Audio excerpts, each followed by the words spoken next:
길게 봤을 때 금리 인하나 유동성은 지속될 거예요. 아무래도 내가 가치 투자를 하고 어느 정도 이 사이클 매매를 하시는 분들은 저는 좀 딜레이 될 수는 있으나 간다라는 거에 있어서는 변함이 없을 거로 보고 있습니다. 조선이나 이제 방산 같은 경우에는 저 아랫단에서부터 선취매 하신 분들은 계속 욕심내보라고 저는 권장드리고 싶어요. 원전주는 지금 현 시점에서 저는 투자하는 데 있어서 조정이 나온다라고 하면 기회로 보시라 말씀드립니다.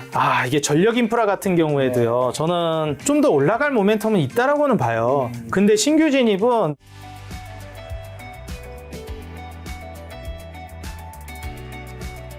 자, 대표님 처음으로 김작가TV에서 모셨는데 우선 현재 한국이랑 미국 증시 한번 점검부터 하고요. 연말 랠리가 요즘에 이제 본격적으로 시작된다는 얘기도 있는데 어떻게 보시는지 또 앙드레 코스탈린의 산책하는 개 이론을 통해서 현재 시장 위치 어쨌든 올해 많이 올랐으니까 어디쯤 와 있을까요? 일단 뭐 개인 투자자분들이 많이 좀 혼란을 가져오는 게 경기가 이렇게 안 좋은데 어떻게 이제 시장이 올라가느냐 그렇죠. 뭐 이런 이제 오해를 하시는 분들이 많아요. 근데 우리가 코로나 때를 좀 생각해 보더라도 그때 당시에 이제 경기가 정말 최악이었거든요. 근데 그럼에도 불구하고 시장은 뭐 굉장히 많이 올라갔고 뭐 이런 점을 좀 생각해 보면은 이번에도 좀 비슷한 양상이 나올 수 있다라고 보여집니다. 불경기 모멘텀으로 흔들릴 수는 있는데 결국 우리가 이제 기저에 깔고 가야 되는 전제는 시장은 결국 올라갈 것이다. 우상향할 것이다. 이렇게 좀 보고 가시는 게 좋겠고요. 그리고 제일 중요한 게 항상 저는 이제 연준을 거스르지 말아라 이런 이제 격언이 있잖아요. 그래서 지금 중앙은행에서 미국이 이제 어찌 보면 전개해 나가고 있는 게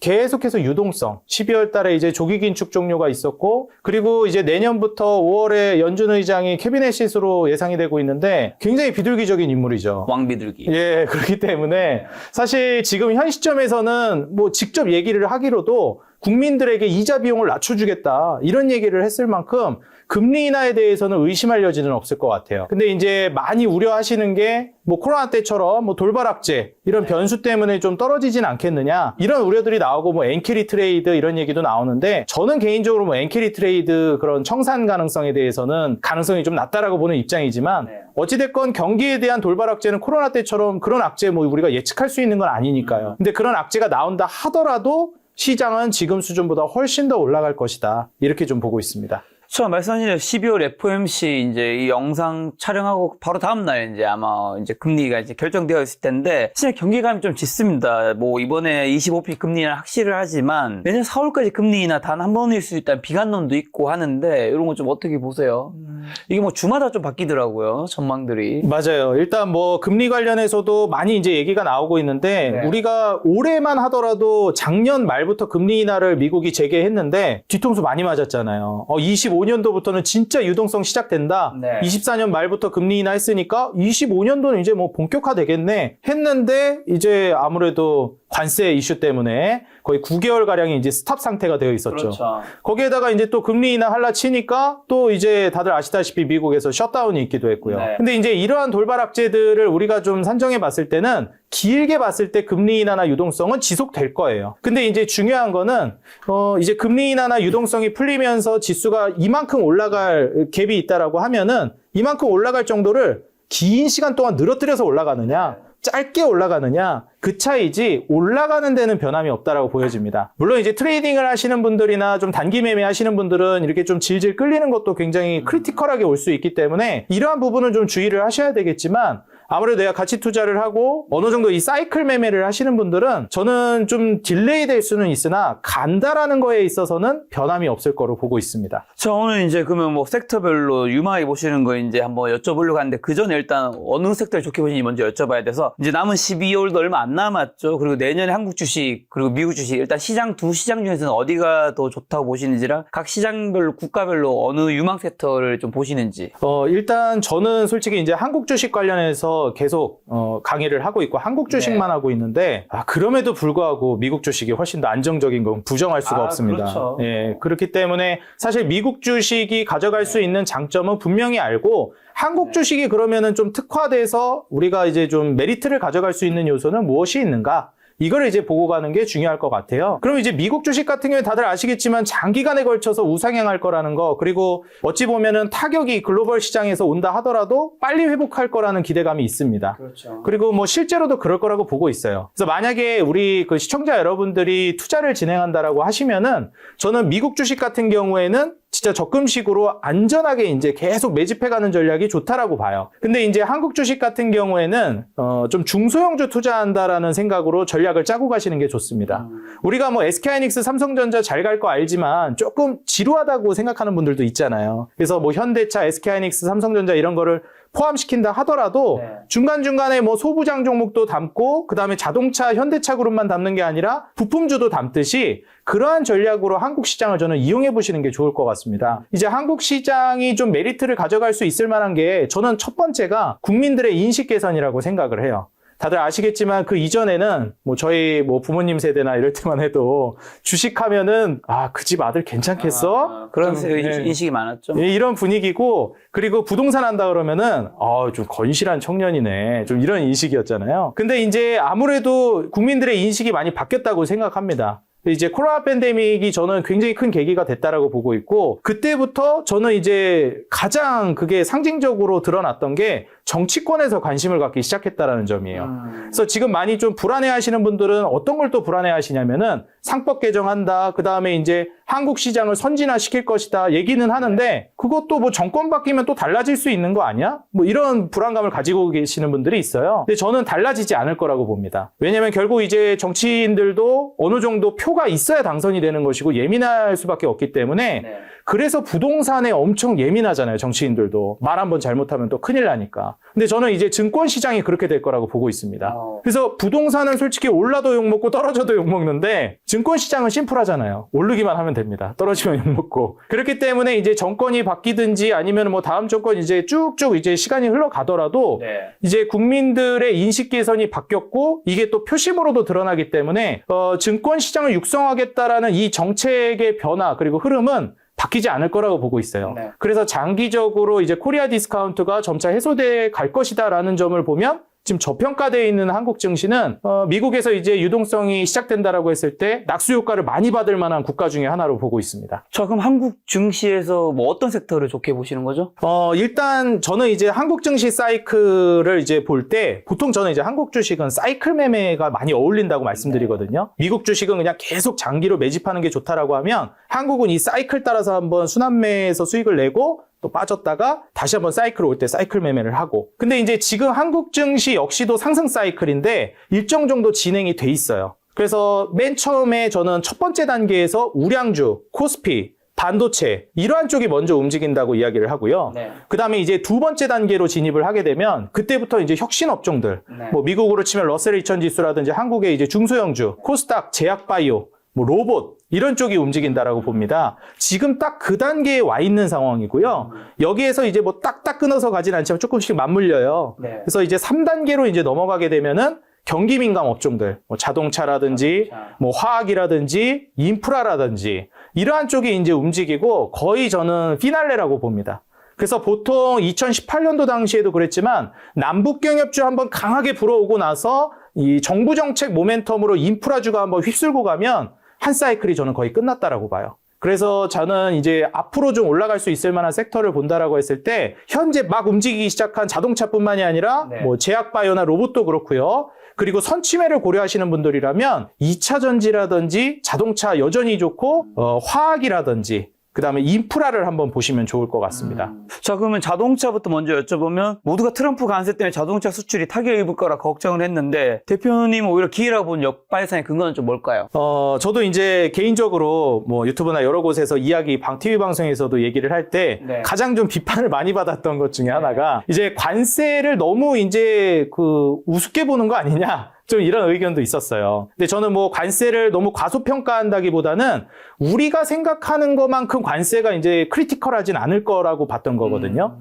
이제 관세라는 게 결국 트럼프로부터 이제 시작이 된 건데 다들 아시다시피 이제 트럼프가 이 앵커링 효과를 굉장히 잘 쓰는 인물입니다. 우리가 협상 전략을 취할 때도 맨 처음에 이제 좀 과하게 협상 전략을 막 이렇게 좀 설정을 해놓으면 뭐 여기서부터 조금 이제 낮춰가면은 이게 선녀처럼 보이거든요. 맨 처음에는 50% 내놔라 했다가 그거 좀 심하지? 그래 알았어 그럼 한 20%만 내놔 이러면은 20% 15% 선녀처럼 보이거든요. 그래서 사실 처음에 뭐 50%다 뭐 그다음에 판넬 들고 나와서 막 했잖아요. 그래서 상호관세다 얘기했지만 저는 그때가 거의 고점이라고 봤고 뭐 실제로도 그랬죠. 그리고 지금 현재 시점에서 기업들이 손해를 안 보는 건 아니지 않냐. 어쨌든 타격이 있는 건 맞지 않냐. 뭐 5%든 15%든 부과하는 건 맞으니까. 근데 저는 이제 그거는 맞다고 보는데 한국 입장에서도 그렇고 미국 입장에서도 오히려 이제 수혜를 보는 업종이나 그러한 부분들이 좀 있습니다. 그게 이제 어디냐면 일단 기본적으로 중국을 견제하는 거에 가장 포커스가 맞춰져 있기 때문에 관세라는 것도 동맹국, 뭐 우방국, 우리나라 같은 경우에는 중국을 몰아낸다라고 했을 때 미국 시장에서 이제 반사이익을 받을 가능성이 굉장히 높아요.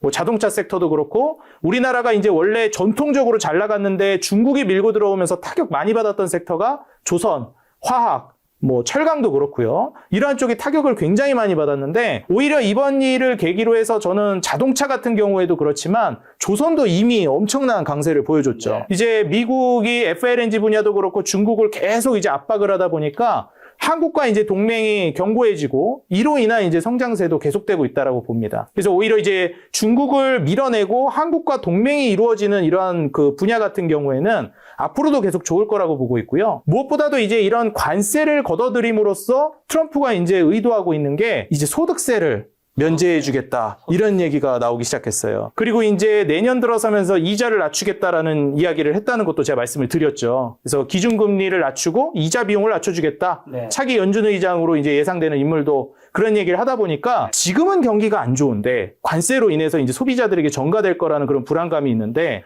사실 가장 핵심적으로 봐야 될 거는 실제 소득이 늘어날 가능성이 있다는 겁니다. 우리가 뭐 400만 원, 500만 원 월급을 받으면 세금 내는데 뭐 한 5, 60만 원 빠지고 또 뭐 주택 대출이자 자동차 이자 이런 거 내다 보면은 남는 돈이 잘 없다는 말이에요. 예. 근데 이제 너희 이제 이자 낮춰줄게. 너희 주택 들어가는 돈들 이자도 떨어질 거고 자동차도 이제 할부 비용 떨어질 거야. 왜냐면 이자 낮춰줄 거니까. 거기다가 이제 또 하나 너희 내고 있던 소득세 네. 내가 아예 면제까지 해줘 버릴게 이런 얘기까지 했거든요. 네. 그럼 진짜 면제해줄지 모르겠지만 어쨌든 낮추겠다라는 건 변함이 없거든요. 네. 그러면은 그 미국 국민들의 이제 실질 소득이 올라가는 효과가 나올 거고 제품 가격에 전가를 한다 하더라도 미국은 GDP의 3분의 2가 이제 소비로 굴러가잖아요. 네. 그래서 결국 소비가 성장해야 나라가 성장하는데 내수라든지 소비가 내년부터는 오히려 회복될 가능성도 굉장히 높다라고 보고 있습니다. 소득세 감면이나 금리 인하로 인해서 미국인들의 자동차 구매 수요로 좀 이어진다고 보시는 거네요? 네, 맞습니다. 그러면 이제 그로 인한 뭐 수혜를 받는 한국의 주식은 뭐 현대차, 기아가 되는 건가요?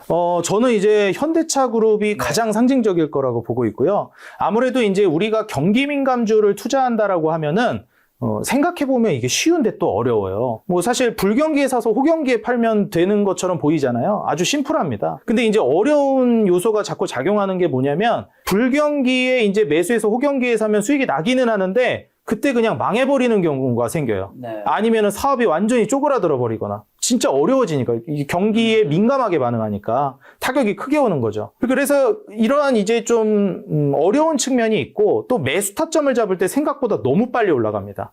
아니, 경기가 이렇게 안 좋은데 도대체 경기 민감주가 어떻게 올라가는 거지? 지금 자동차를 구매를 도대체 어떻게 한다는 거지? 이러거든요. 그래서 이러한 타점이라든지 아니면은 기업 선정에 있어서 어려움이 좀 있어요. 근데 현대차 그룹은 저는 모두 충족했다라고 봅니다. 지금 현 시점에서 우리가 2020년도 당시에 화학주들이 2차전지 모멘텀을 가지고 엄청나게 올라갔는데 원래 화학 같은 경우에도 아주 전형적인 고리타분한 업종이었잖아요. 그냥 사이클 따라서만 움직이는. 근데 이제 2차전지 모멘텀으로 한번 크게 확장이 됐고 네. 저는 이번에는 자동차가 그럴 거라고 봅니다. 전형적인 사이클 따라 움직이는 업종인데 이제 로봇이라든지 자율주행 그리고 AI를 만나면서 완전히 혁신 업종으로 탈바꿈을 해버렸어요. 그래서 이제 더 이상은 자동차를 단순한 사이클 업종으로 볼 것이 아니라 혁신 업종이 이제 맞물리면서 한 단계 도약할 수 있는 업종으로 보여진다. 근데 그 안에서도 다 좋은 건 아닌데 왜 하필 현대차 그룹이어야 하느냐. 저는 아주 운이 좋게도 우리나라에 현대차 그룹이 있다라는 사실이에요. 왜냐하면은 뭐 지금에 와서는 이게 뭐 국뽕이다 이러실지 모르겠지만 팩트로 보더라도 이 현대차 그룹이 정말 많이 성장했습니다. 뭐 판매 대수, 판매량 기준으로도 이제 전 세계 3위 수준까지도 올라왔고 그 다음에 이제 영업이익 수준으로는 글로벌 2등까지 올라왔습니다. 뭐 사실 저는 이 현대차 그룹이 뭐 폭스바겐 그룹, 도요타 그룹과 어깨를 나란히 할 거라고 상상을 못 했는데 이제 그런 시대가 와버렸어요. 그리고 제일 중요한 게 그러한 역할을 해준 게 언제였냐면 불경기 때 그랬습니다. 불경기 때. 예. 그래서 저는 이거를 굉장히 중요하게 보는데 보통 이제 대다수의 기업들이 어쩔 수 없습니다. 아무리 잘 나가는 기업도 불경기에는 다 같이 어려워져요. 그렇죠. 자동차 그룹은. 근데 이제 중요한 거는 그때 그 어려울 때 이 확장을 하는 기업과 그리고 축소가 되는 기업들이 있습니다. 네. 이렇게 경기가 어려워지고 뭐 먹고 살기 힘들어지고 자동차도 안 사고 그럼 매출이 다 같이 떨어지는데 어떤 기업들은 지사 매각하고 그다음에 이제 축소하고 이러는데 현대차 그룹은 그러지 않았죠. 미국 진출하고 오히려 확장하고 매출 순위를 끌어올렸습니다. 그리고 영업이익 순위를 끌어올렸고 그래서 위기에서 이 글로벌 순위를 올려놓은 기업이에요.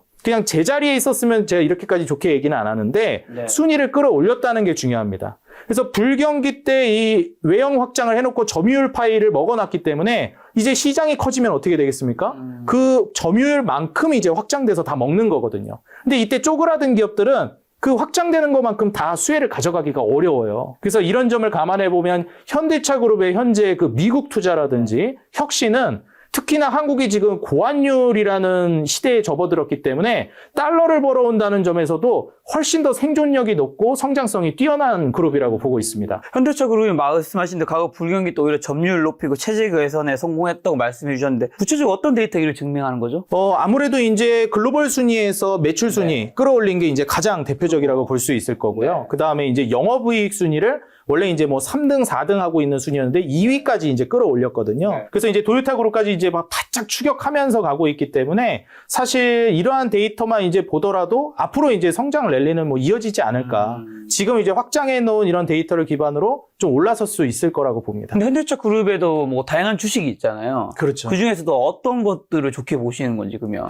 일단 첫 번째로 저는 이제 역시 현대차랑 기아를 가장 이제 먼저 보고 있고요. 이제 현대차가 저는 가장 지표 종목 역할을 할 거라고 보고 있어요. 이제 현대차를 제가 먼저 봐야 된다라고 말씀드리는 이유가 뭐냐면 보통 우리가 대장주라고도 얘기하는데 저는 지표 종목이라는 얘기를 좀 많이 얘기하거든요. 그래서 주가가 뭐 엄청 올라간다. 제약바이오로 치면 뭐 알테오젠 이런 종목들이 뭐 대장주 지표 종목 역할을 하는데 뭐 이수페타시스 이런 종목들이 대장주고 과거에 뭐 한미반도체가 대장주라고 할 수 있었지만 지표 종목 역할, 진짜 반도체를 상징하는 건 SK하이닉스, 삼성전자잖아요. 그래서 그 업종을 상징하는 기업들을 먼저 봐야 된다라고 봅니다. 뭐 반도체 SK하이닉스, 삼성전자, 뭐 그다음에 자동차에서는 현대차. 네. 그 이거를 왜 봐야 되냐면 이 기업들이 신고가를 쓸 때를 저는 보라고 말씀드려요. 보통 이제 신고가를 쓰게 되면은 너무 많이 올라간 거 아닌가요? 이렇게 이제 말씀하시는 분들이 있는데 저는 그렇게 보지 않습니다. 오히려 SK하이닉스라든지 삼성바이오로직스, 알테오젠이라든지 현대차 같은 그 업종을 상징하는 기업들이 신고가를 쓰게 되면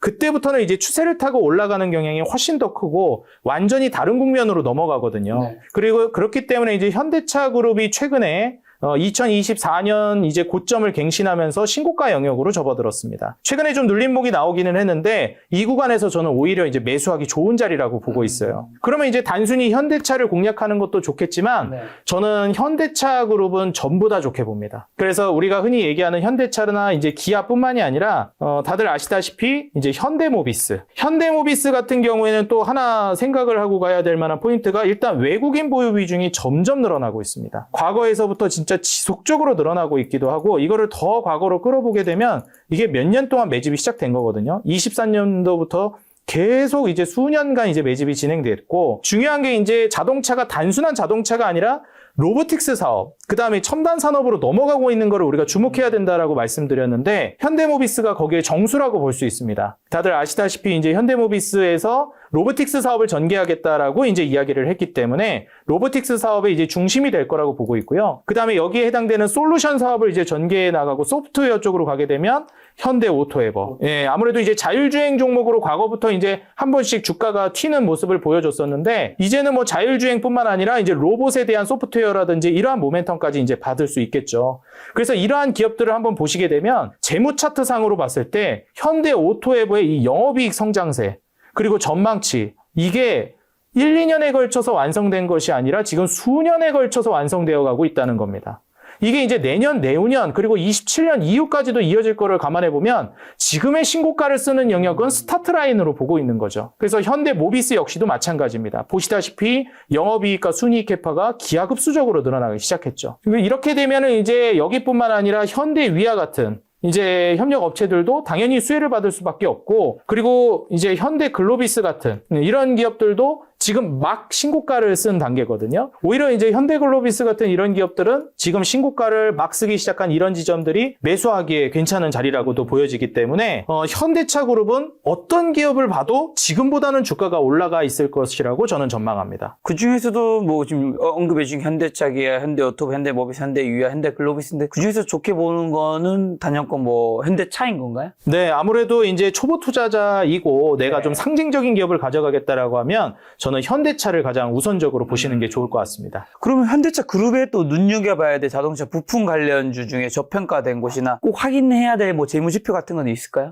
저는 지금 현 시점에서는 제가 보통 이제 많은 개인 투자자분들이 뭐 매출이 늘어난다, 이익이 늘어난다 이런 말씀 하시잖아요. 근데 저는 이제 이것보다도 더 이제 같이 보셨으면 좋겠는 게 마진율도 좀 올라가는지를 보셨으면 좋겠어요. 마진율. 그래서 보통 이제 영업이익률이나 순이익률까지 같이 올라가고 있는 기업은 좀 뒤로 가기가 어렵습니다. 네. 주가가 아직 안 올라갔다면 분명히 결과가 나오거든요. 그래서 부품주들을 또 이제 같이 하나하나 보자면은 SL 같은 이제 기업들 같은 경우에도 이제 막 신고가를 쓰면서 이익 캐파가 늘어나기 시작하고 있어요. 네. 올해 잠깐 주춤했는데 내년부터 다시 살아날 걸로 전망되고 있거든요. 특히나 이제 이 박스권 장세가 너무나도 오래 지속됐기 때문에 현 시점에서 다시 한번 또 도약할 거라고 보고 있습니다. 이제 중요한 게 결국에는 현대차그룹이 성장을 하면서 로보틱스 사업을 같이 전개해 나가느냐 이런 게 중요한데 SL이 이제 현대차그룹이랑 같이 자동차뿐만이 아니라 로보틱스 사업까지도 같이 전개를 해나가거든요. 그래서 단순히 현대차그룹뿐만 아니라 이런 협력업체들도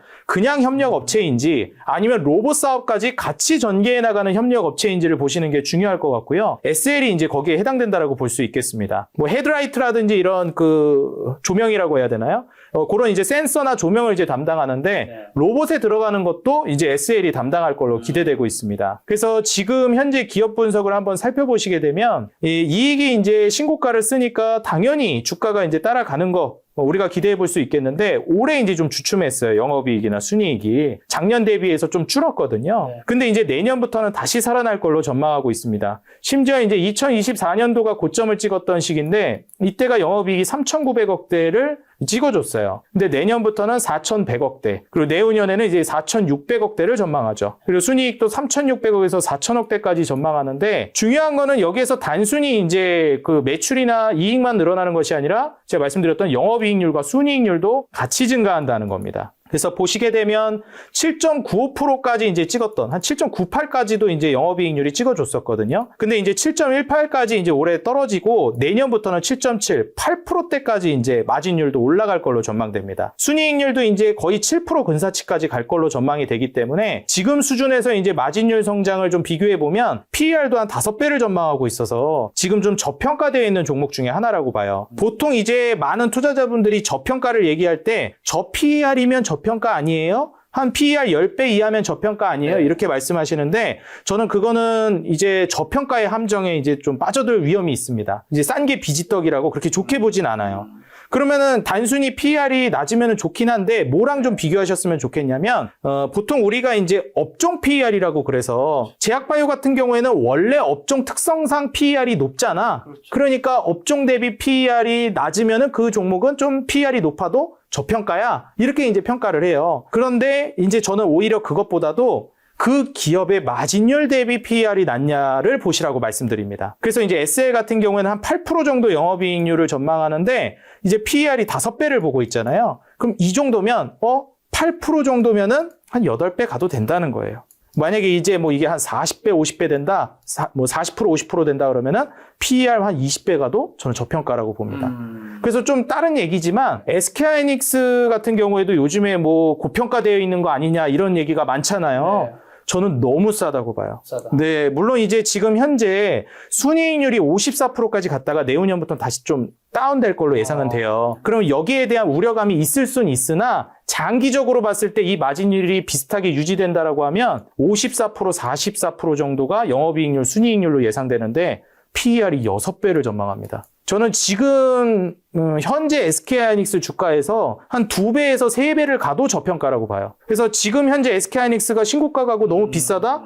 지금 시총에서 2배 가도 저는 싸다고 보는 입장입니다. 그래서 뭐 다시 돌아와서 말씀을 드리자면은 SL이라든지 이런 부품주들은 충분히 로보틱스 사업을 같이 전개해 나갈 수 있는 기업이라 현대차그룹과 같이 한번 성장을 노려보셔도 좋을 것 같습니다.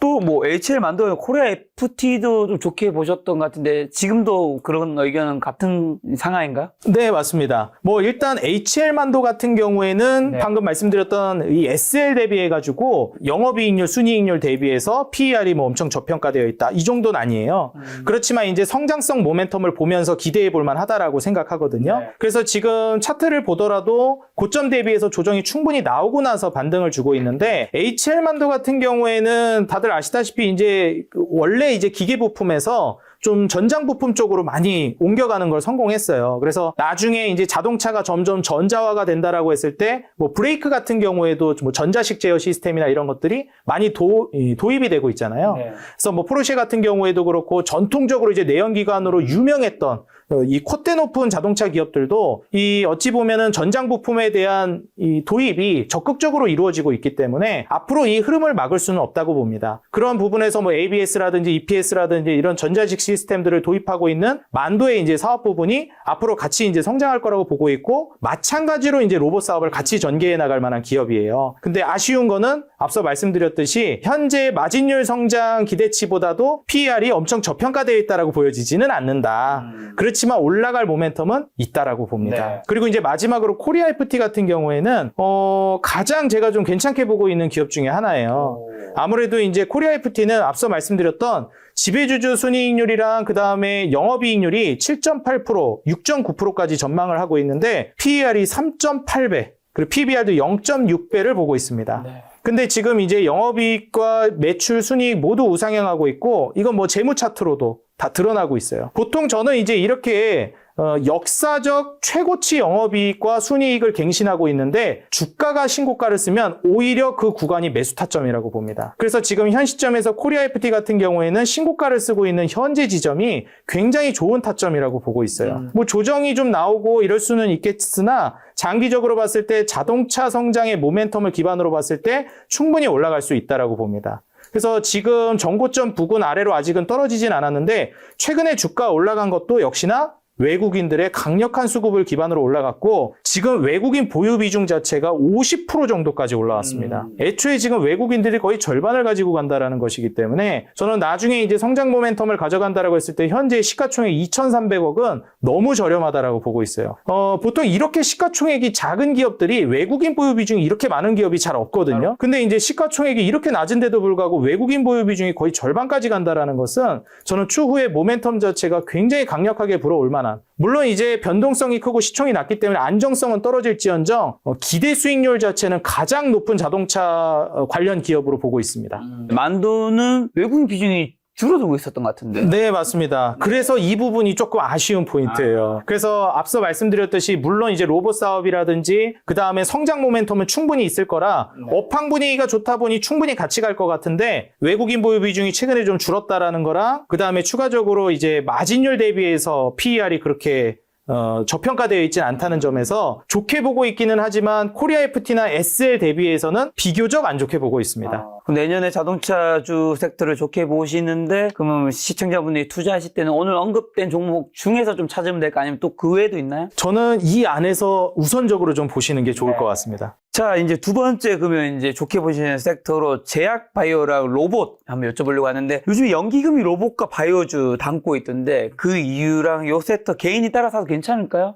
아무래도 저는 충분히 가능하다라고 봅니다. 우리가 이제 젠슨왕 CEO 같은 경우에도 AI의 최종 단계를 이제 피지컬 AI 단계로 목표로 간다. 그렇죠. 예, 얘기를 했기 때문에 결국에 이제 AI 산업의 최종 단계는 이제 피지컬 AI로 갈 거라고 보고 있어요. 그렇기 때문에 이제 자동차 같은 경우에도 자율주행 모멘텀이라든지 테슬라가 추구하고 있는 것도 결국은 친환경이나 전기차가 아니라 자동차의 전자화, 그를 기반으로 한 자율주행, 이게 최종 목적지거든요. 그렇기 때문에 지금 현재 테슬라를 비롯해서도 그렇고 현대차 그룹도 자율주행이라든지 그리고 더 나아가서 많은 분들이 이제 알고 계시는 이제 로봇 기업들이 앞으로 좀 성장 모멘텀을 많이 가져올 수 있을 만한 섹터라고 보고 있습니다. 그리고 제일 중요한 게 이제 혁신업종인데 기준금리 인하랑 유동성이 내년에도 지속될 거라고 기대가 되고 있는 만큼 이런 혁신업종들 쪽으로 돈이 많이 몰릴 거라고 보고 있어요. 보통 매번 유동성이 펼쳐지고 금리 인하 할 때마다 움직이는 터줏대감이 제약바이오고 그리고 그때마다 좀 새로운 라이징 스타가 등장하는데 2020년도에는 2차 전지였다고 보고요.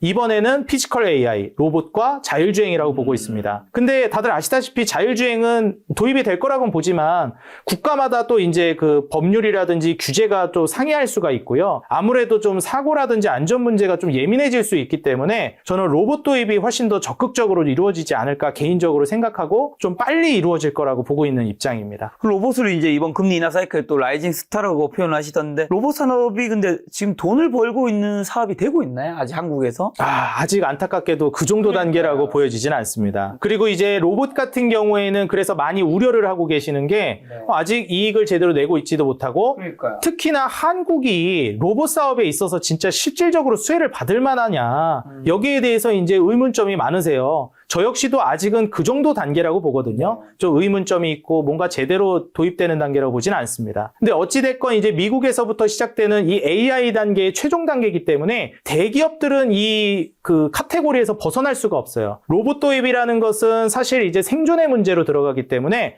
반드시 도입을 해야 되는 단계로 갑니다. 왜 그러냐면 많이들 이제 아시겠지만 코로나 팬데믹 때부터 이 모든 것들이 많이 이제 촉발이 됐는데 그때 당시에 이제 다들 아시다시피 공장이 다들 셧다운이 되고 그냥 문을 닫고 이런 경우가 많았습니다. 쉬어야 되는 이제 단계로 간 거죠. 그러다 보니까 미리 자동화에 어느 정도 투자를 해왔던 기업들은 타격이 좀 적었는데 자동화를 미리 준비하지 않은 기업들은 타격이 굉장히 컸습니다. 그러다 보니까 이제 시행착오를 겪은 거죠. 코로나 같은 일이 또 터지지 말란 법이 어디 있냐. 그래서 제조기업들 중심으로 해서 로봇 도입은 이제 생존의 문제가 돼버렸습니다. 그리고 사실 코로나 같은 그런 문제 또 안 생길 수도 있잖아 라고 얘기는 할 수 있지만 더 중요한 문제가 와버렸어요. 그게 뭐냐면 임금 인플레이션입니다. 임금이 많이 올랐죠. 맞습니다. 우리가 사실 이제 코로나 팬데믹 때 그 엄청난 무제한 돈 풀기를 미국에서부터 시작했기 때문에 그때 풀려난 걸 기반으로 해서 물가가 심각하게 올랐고 그걸 지금까지도 심각하게 뭐 제대로 못 잡고 있는 시점이잖아요. 근데 문제는 뭐냐면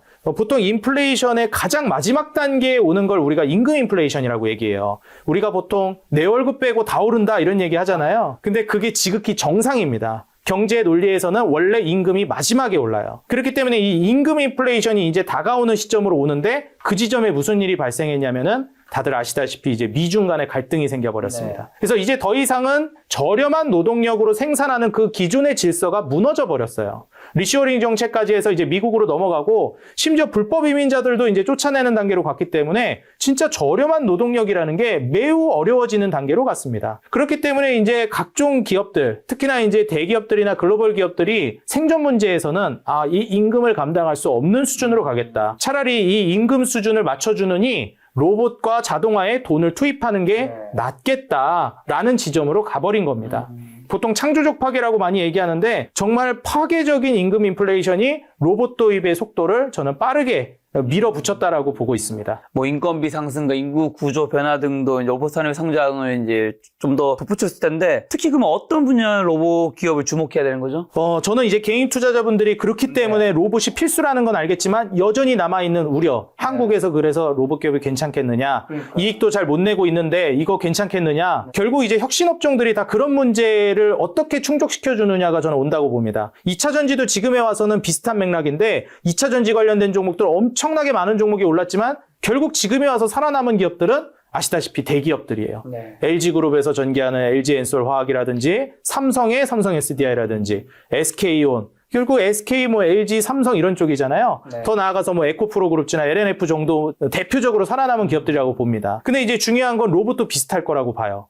그럼 우리가 그 불안감을 어디서 해소시켜야 되냐면 대기업에서 전개하는 로봇 사업을 보셔야 됩니다. 그래서 대기업에서 직접 전개하고 있는 로봇 사업들 그런 주식들을 보시는 게 좋고 혹은 대기업에서 지분 투자를 해서 적극적으로 같이 협업을 해나가는 기업들 이런 기업들 위주로 보시는 걸 저는 권장드려요. 그렇기 때문에 더더욱이 두산 로보틱스나 레인보우 로보틱스가 아무래도 대장주가 될 수밖에 없고 앞으로 장기적으로 보더라도 끝까지 살아남을 만한 기업들이라고 봅니다. 뭐 요즘에 이제 LG전자에서 이제 투자를 본격적으로 진행했던 로보티즈나 로보스타 그리고 이제 또 엔젤 로보틱스 이런 기업들을 많이 좀 주목하고 계시는데 이런 기업들도 아주 준수하다라고 봐요. 그리고 이제 유일 로보틱스 같은 경우에도 SK 배터리 아메리카 쪽에서 투자를 진행해서 이번에 청라 공장에 투자를 진행해서 얼마 전에 이제 공장 완공돼가지고 커팅식도 하고 그러더라고요. 그래서 이러한 쪽들 대기업의 지분 투자가 들어가 있고 같이 연결되어 있거나 제일 좋은 건 대기업에서 직접 전개해 나가고 있는 로봇 사업의 종목들을 보시는 게 저는 좋을 것 같습니다. 그 대기업은 지금 삼성과 LG와 두산 정도를 보면 되는 건가요? 네, 그렇기 때문에 삼성에서 직접 인수까지 해버린 레인보우 로보틱스, 그리고 이제 SK 배터리 아메리카 쪽에서 이제 인수했던 이제 아무래도 유일 로보틱스라든지 뭐 두산 로보틱스 같은 두산 쪽에, 그리고 LG 쪽에서 이제 지분 투자가 들어갔던 이제 로보티즈, 로보스타 이러한 종목들이 우리가 핵심적으로 주목해봐야 될 만한 종목들이라고 보고, 하나 더 힌트를 드리자면 저는 진짜 심플하게 이렇게까지 말씀을 드려요. 로봇은 아무래도 그런 그 실적 모멘텀적인 불안감이 있으니까 시총 1등부터 5등까지 혹은 1등부터 10등까지 그냥 긁어가지고 포트폴리오로 사시는 게 정말 뭐 저렇게 대충 얘기해도 되나 싶겠지만은 그게 가장 안전하고 확실한 방법이라고 저는 봅니다. 로봇이 그럼 시총 1위부터 5위가 지금 어디가 해당되고 있죠? 지금 로봇 시총 1등부터 이제 그 2, 3, 4, 5등 이렇게 쭉 가게 되면 일단 제일 먼저 봐야 되는 게 레인보우 로보틱스. 그렇죠. 예, 그 다음에 두산 로보틱스. 이러한 이제 기업들을 보시는 게 좋고요. 두산 로보틱스가 지금 시총이 한 5조 조금 넘어가요. 그리고 주가도 아직 많이 안 올라갔고, 레인보우 로보틱스가 이제 한 9조 정도 됩니다. 그리고 여기에서 이제 로보티즈 같은 기업들. 이러한 기업들이 보시다시피 시가총액이 4조 정도 되는. 그래서 이런 조 단위로 넘어가는 기업 자체가 별로 없어요. 그 다음에 이제 뭐 최근에 이제 움직임이 나왔던 SPG. SPG 같은 경우에는 원래 이제 레인보우 로보틱스랑 그 다음에 삼성전자 쪽이랑 로봇 사업을 같이 전개한다 이런 기대감이 있었는데 최근에 주가가 너무 많이 올라갔죠. 그래서 좀 부담이 되시긴 할 것 같아요. 근데 이런 거 이제 부담되면 아무래도 혁신업종 투자하기가 좀 어렵습니다. 그래서 그냥 시총 상위부터 1등부터 이제 쭉 긁는 게 좋고, SPG 말고도 이제 하이젠 R&M이라는 기업이 있어요. 이제 이 기업 같은 경우에도 신고가 영역으로 넘어가기 시작하고 시총이 지금 2조가 좀 안 됩니다. 그래서 이러한 기업들을 위주로 좀 보시면 시총이 이제 뭐 한 10조 좀 안 되는 기업부터 한 2조 정도 되는 기업까지 한번 좀 살펴봤을 때 어찌 보면 바구니에 담아나가기에 좀 괜찮은 종목군이라고 보실 수 있겠습니다. 근데 이미 좀 로봇 쪽이 많이 오른 부분이 있는데 주가가 좀 부담되진 않을까요? 아무래도 그렇기 때문에 저는 어떻게 좀 접근하라고 말씀드리냐면, 우리가 이제 우량 기업이라고 생각하는 기업들, 그리고 실적 대비해서 싸다고 생각되는 기업들, 이런 쪽은 금액으로 승부를 보시라고 말씀드려요. 이거는 저는 부동산이랑 주식 관련해서도 얘기할 때 많이 얘기하는데, 부동산은 레버리지도 많이 끼잖아요. 뭐 대출 없이 집 사는 분이 어디 있겠습니까? 그렇죠. 근데 이제 주식은 훨씬 더 변동성이 크고 수익률이 큰 상품이기 때문에 아예 저는 레버리지를 끼지 말라 그래요. 그리고 수익률로 승부를 보라고 얘기합니다. 그렇기 때문에 이제 부동산은 금액으로 승부하고 주식은 수익률로. 그리고 주식 안에서도 우량주는 금액으로 승부를 보시고, 이런 혁신업종들, 로봇 같은 경우에는 수익률로 승부를 보시라고 말씀드려요. 그래서 포트폴리오 구성하실 때 다른 여타 반도체나 자동차 같은 섹터는 투자금을 더 넣으셔도 되겠지만, 저는 로봇 같은 경우에는 투자금을 훨씬 더 줄이시고, 오히려 시장이 크게 무너진다거나 뭐 주가 폭이 크게 낮아진다거나 그러면은 앞서 말씀드렸던 시총 최상단의 종목들을 더 담는 전략으로 가시라고 말씀드립니다. 자, 로봇의 휴머노이드 로봇과 스마트 팩토리 중에서 당장 실제로 연결될 가능성이 좀 더 높은 쪽은 어디가 해당될까요? 저는 솔직히 말씀드리면 가장 이제 현실적으로 많이 도입이 될 거라고 보는 건 스마트 팩토리나 아무래도 이제 물류 자동화 이쪽이거든요. 그래서 제가 앞서서 말씀은 안 드렸는데, 이제 현대모백스 같은 쪽이 이제 물류 자동화 쪽이거든요. 근데 이제 현대모백스나 현대엘리베이가 이제 모회사예요. 그래서 우리가 엘리베이터 하면은 이거 뭐 엘리베이터가 무슨 로봇이야 자동화야 할 수 있는데, 이제 우리가 자동화 쪽에서 특히나 물류 쪽에서는 엘리베이팅 기술이 굉장히 중요하잖아요. 그렇기 때문에 이제 현대 엘리베이터나 현대모백스가 좀 주목을 많이 받았습니다. 그래서 이러한 쪽이 저는 앞으로 좀 현실적으로 물류 자동화 쪽을 본다라고 하면 추가적인 모멘텀을 가져올 수 있을 만한 종목군이라고 보고 있고, 내가 진짜 로봇이라는 산업에 투자하겠다라고 하면 저는 휴머노이드 쪽을 먼저 보시는 게 맞다라고 보여집니다. 테슬라 그리고 미국 중심으로 결국에는 산업의 트렌드가 재편되고 이끌어 나가게 될 텐데, 어찌됐건 어찌됐건 저는 테슬라가 많이 좀 주도할 거라고 보고 있어요. 그래서 이제 휴머노이드 로봇 중심으로 저는 성장 모멘텀을 좀 강력하게 보시라고 조언드리고 싶습니다. 그럼 말씀하신 테슬라 주식을 사는 건 어떻게 보시나요? 아, 테슬라도 저는 아직까지 굉장히 좋게 보고 있기는 하거든요. 근데 이제 아무래도 한번 좀 휘청일 수는 있다고 봐요. 이번에 증권사였나 리포트였나 제가 지금 정확히 기억이 안 나는데 매수 의견은 하향하고 목표가는 올리는 네. 이게 무슨 매파적 인하 같은 소리 없는 아우성 같은 그런 이제 리포트를 했는데 그게 좀 어느 정도 일리는 있습니다.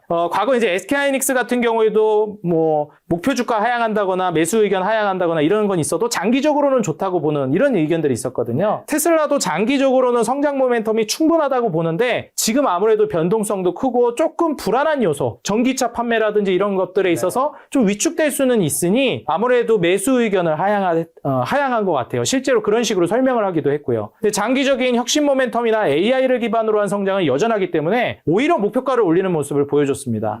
그래서 저는 장기 투자하시는 분들이라면 테슬라는 여전히 저는 좋게 보고 있습니다. 로봇이나 또 ESS 시장 확대가 배터리 기업의 새로운 모멘텀이 될 것이란 분석도 있는데 최근 2차전지 주가도 굉장히 많이 올랐는데 이게 실제 주가에 반영될 만큼 파괴력이 있을까요? 일단 저는 사이클 측면에서 2차 전지는 움직임이 나올 거라고 보고 있습니다. 일단 이제 2020년도 당시에 2차 전지가 움직였을 때는 혁신업종의 카테고리로 움직였다면 그때 당시에 이제 한번 올라가고 나서 거품이 다 꺼졌잖아요. 이 거품이 꺼진 현 시점에서부터는 사이클 업종으로 보시는 게 좋겠습니다. 이제 화학 섹터랑 같이 묶어가지고 한 카테고리 안으로 보시는 게 좋겠는데 앞서서 말씀드렸듯이 보통 이제 마지막 사이클에 이제 화학이라든지 2차 전지 이런 쪽이 움직이기 때문에 저는 마지막 사이클 정도에 움직일 거라고 보고 있어요. 그래서 화학주들이랑 2차 전지가 같이 움직일 거라고 봅니다. 제가 이제 2차 전지에 대해서 부정적인 것까지는 아닌데 보통 이제 뭐 질문이 많이 오면 2차 전지 지금 아닙니다. 살 때 아닙니다. 너무 비쌉니다. 이렇게 많이 말씀을 드렸어요.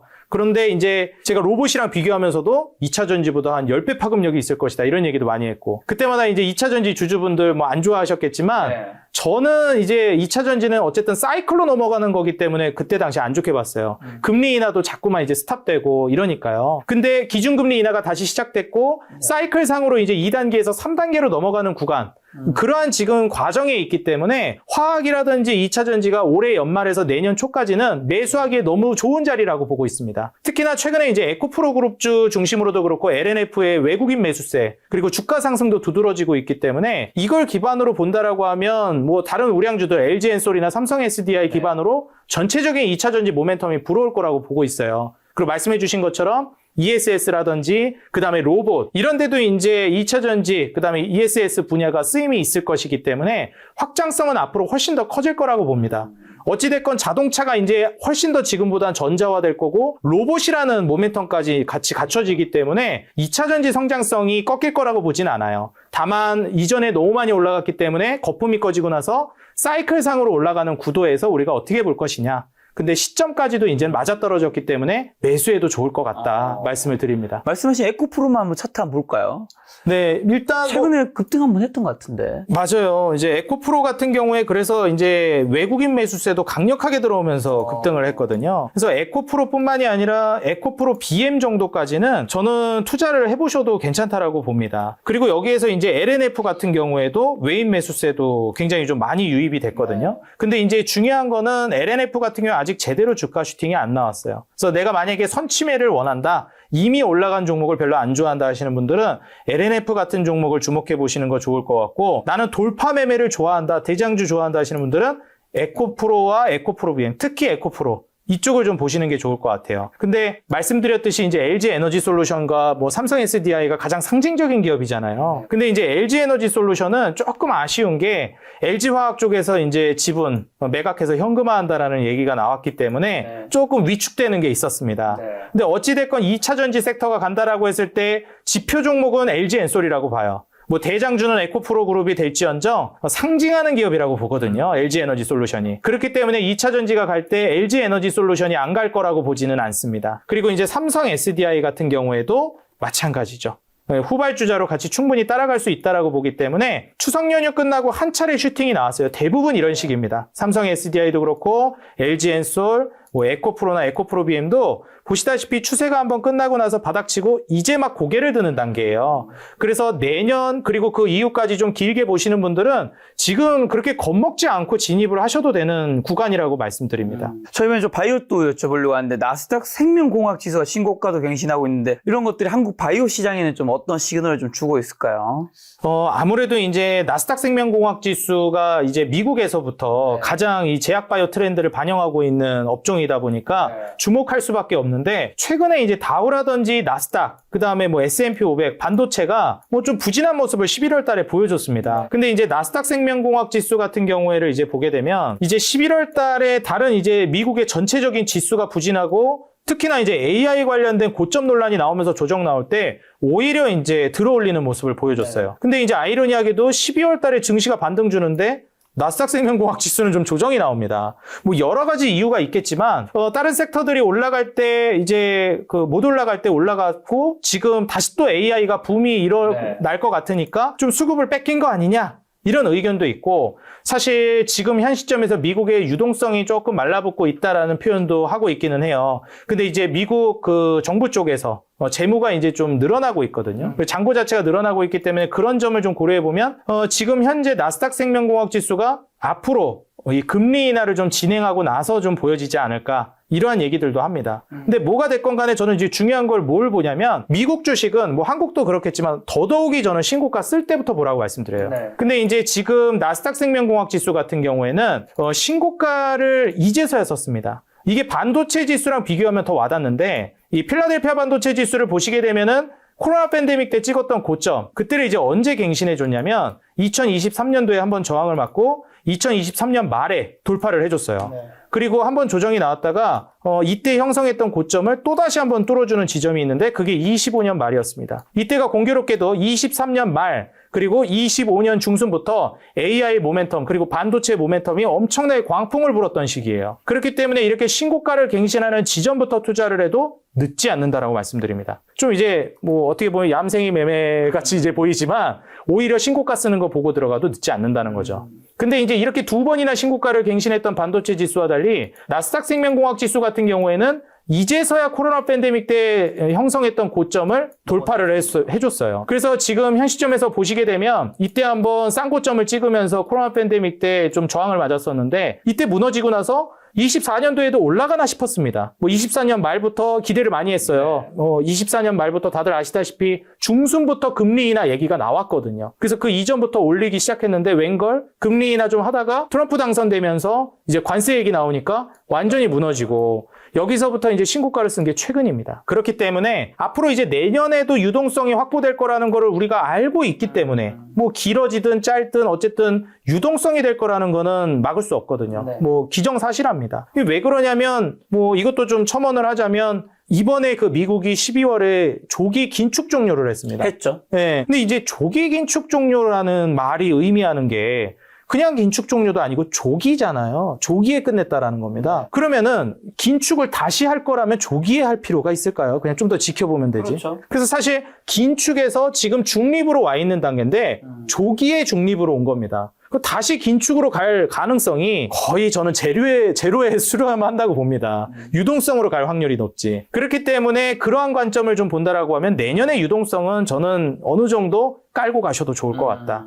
그렇게 봤을 때 나스닥 생명공학 지수에 막 이제 신고가를 쓴 기점에서 오히려 이런 숨고르기 구간에서는 매수하기 좋은 눌림목 찬스로 보시는 걸 권장드립니다. 그럼 말씀하신 대로 금리 인하 시기에 제약 바이오 기업들이 뭐 자금 조달 비용 감소로 좀 가장 큰 수혜를 볼 수 있는 섹터가 되는 건가요? 네, 저도 그렇게 보고 있습니다. 아무래도 뭐 반도체나 빅테크 기업들이 워낙에 지금 세고 랠리를 너무 오래 가져가고 있어요. 원래 이쯤 되면은 좀 이제 바톤 터치를 해주면서 넘겨줘야 되거든요. 그러면서 AI 원래 한 11월 달에 고점론 얘기 나오면서 뭐 차익 실현 물량 나오고 그 빠져나온 물량들이 이제 제약 바이오나 혁신 업종들로 넘어가야 되는데 이게 또 빅테크들이 혁신까지 가져가 버렸어요. AI로. 그러다 보니까 이제 제약 바이오 쪽으로 생각보다 좀 늦게 들어오고 있다. 그렇지만은 가는 거에는 변함이 없을 것이다. 저는 이렇게 보고 있습니다. 그럼 바이오주가 가격 거품 논란도 있고 이번에는 실적 장세로 갈 수 있는 건가요? 요것도 제가 솔직히 얘기하고 싶은 내용이 정말 많은데 이게 보통 한국의 제약바이오라고 하면 여태까지 진짜 정치 테마주 같은 평가를 많이 받았잖아요. 그렇죠. 뭐 의사들 사이에서도 많이 얘기 나왔던 게 한국에 과연 제약바이오 기업 중에 투자라고 할 수 있는 기업이 있냐, 현실성이 있는 제약바이오 기업이 있냐, 손에 꼽는다. 이런 얘기가 많았었는데 이제는 좀 많이 판이 달라졌습니다. 먼저 이제 선제적으로 진입했던 활로를 뚫어줬던 이 제약바이오 대기업들이 많이 이제 분위기를 바꿔줬다고 생각해요. 처음에 CDMO부터 이제 삼성바이오로직스가 포문을 많이 열어줬고, 그리고 바이오시밀러 쪽에서 셀트리온, 그리고 이제 한미약품이라든지 15년도, 14년도 네. 뭐 블록버스터 이슈가 있기도 했고, 유한양행의 이제 이번에 미국 FDA 임상 통과라든지, 그리고 알테오젠의 이번에 정말 초특급 대박이 터지면서 저는 이제는 한국에서 실적을 보고 제약바이오를 투자하셔도 좋을 것 같다 말씀드립니다. 원래 제약바이오 하면 재무를 안 보고 투자한다라고 얘기하고 임상 통과될 것이냐 말 것이냐 이제 뭐 홀짝 게임하는 그런 느낌이었는데 이제는 그렇게 안 보셔도 될 것 같아요. 오히려 우량주들 그리고 실적 우상향하는 기업들을 지금 저평가되어 있는 구간에서 보시면 지금 아직 안 올라간 기업이 굉장히 많습니다. 그래서 이런 기업들 위주로 한번 살펴보시면 좋을 것 같아요. 자, 제약바이오 투자 그러면 어떤 종목을 좀 말씀하시는 걸까요? 뭐 제가 추천이라고 좀 말씀드리긴 조심스럽지만 제가 좀 관심 있게 보고 있는 종목들을 하나씩 좀 풀어보자면 일단 삼성바이오로직스가 이번에 분할을 했습니다. 그렇기 때문에 사실 삼성바이오로직스에 대해서 이게 분할에 대한 인식이 개인 투자자들 사이에서 안 좋잖아요. 근데 뭐 다행인 거는 뭐 분할이 이제 인적 분할 관련해서도 그렇지만 오히려 좋아질 거라는 평가가 있습니다. 왜냐면은 이제 그 자회사 쪽에 바이오에피스 시밀러 쪽이 있다 보니까 바이오로직스에다가 맡길 때도 이거 좀 기술 유출 문제라든지 이런 좀 민감한 문제들이 있다 보니까 더 그 수주를 못 따내는 게 있지 않느냐 이런 얘기들이 있었는데 완전히 분리를 시켜버렸잖아요.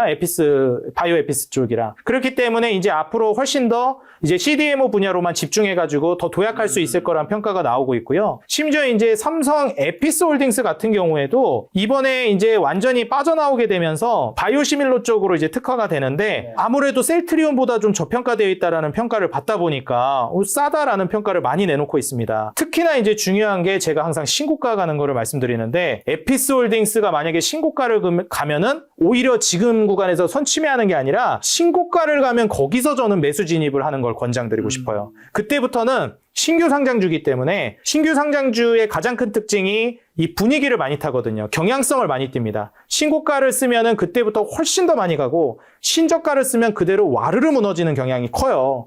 그래서 신고가를 쓸 때부터 저는 공략하는 거를 좀 권장드리고요. 역시나 이제 뭐 삼성바이오로직스 같은 경우에도 이제 재무로 들어가 보게 되면은 메리트가 상당히 좀 높은 기업 중에 하나라고 봅니다. 이게 제약바이오의 매력이거든요. 절대적인 마진율 자체가 정말 말이 안 돼요. 46%, 35%. 그래서 지금 이제 한국 같은 경우에도 더 이상 반도체에만 의존해서는 안 된다. 이제 다음 먹거리. 우리 한국도 선진국이 됐으니까 이제 중화학공업에서 반도체, 플랫폼, 제약바이오까지. 그래서 삼성 SK 쪽이 여기에 힘을 많이 들이고 투자를 많이 하고 있죠. 그래서 마진율이 높은데 이거에 대비해서 이제 PER은 물론 절대적인 숫자로 높게 볼 수 있겠지만 저평가되어 있다라고 보는 겁니다. 그리고 무엇보다 CDMO가 좀 긍정적인 게 뭐냐면 이 변동이 그렇게 크지가 않아요. 정말 꾸준합니다. 그래서 보시면 삼성바이오로직스가 상장하고 나서부터 주가도 뭐 위아래로 좀 흔들리긴 했지만 정말 삼성전자처럼 가요. 이제 이익 캐파 자체도 너무 꾸준하게 올라가고 크게 흔들리는 모습을 안 보여줍니다. 이게 CDMO 특징이기도 한데 사실 생산이잖아요. 어떻게 보면 그냥 공장 같은 역할을 하기 때문에 이게 뭐 꾸준하게 우상향을 하지 뭐 크게 흔들릴 만한 모멘텀이 없습니다. 더 중요한 게 이번에 미국에서 생물보안법 이슈 때문에 중국 기업들 다 몰아내죠. 우시그룹도 몰아내고 있는 상황이기 때문에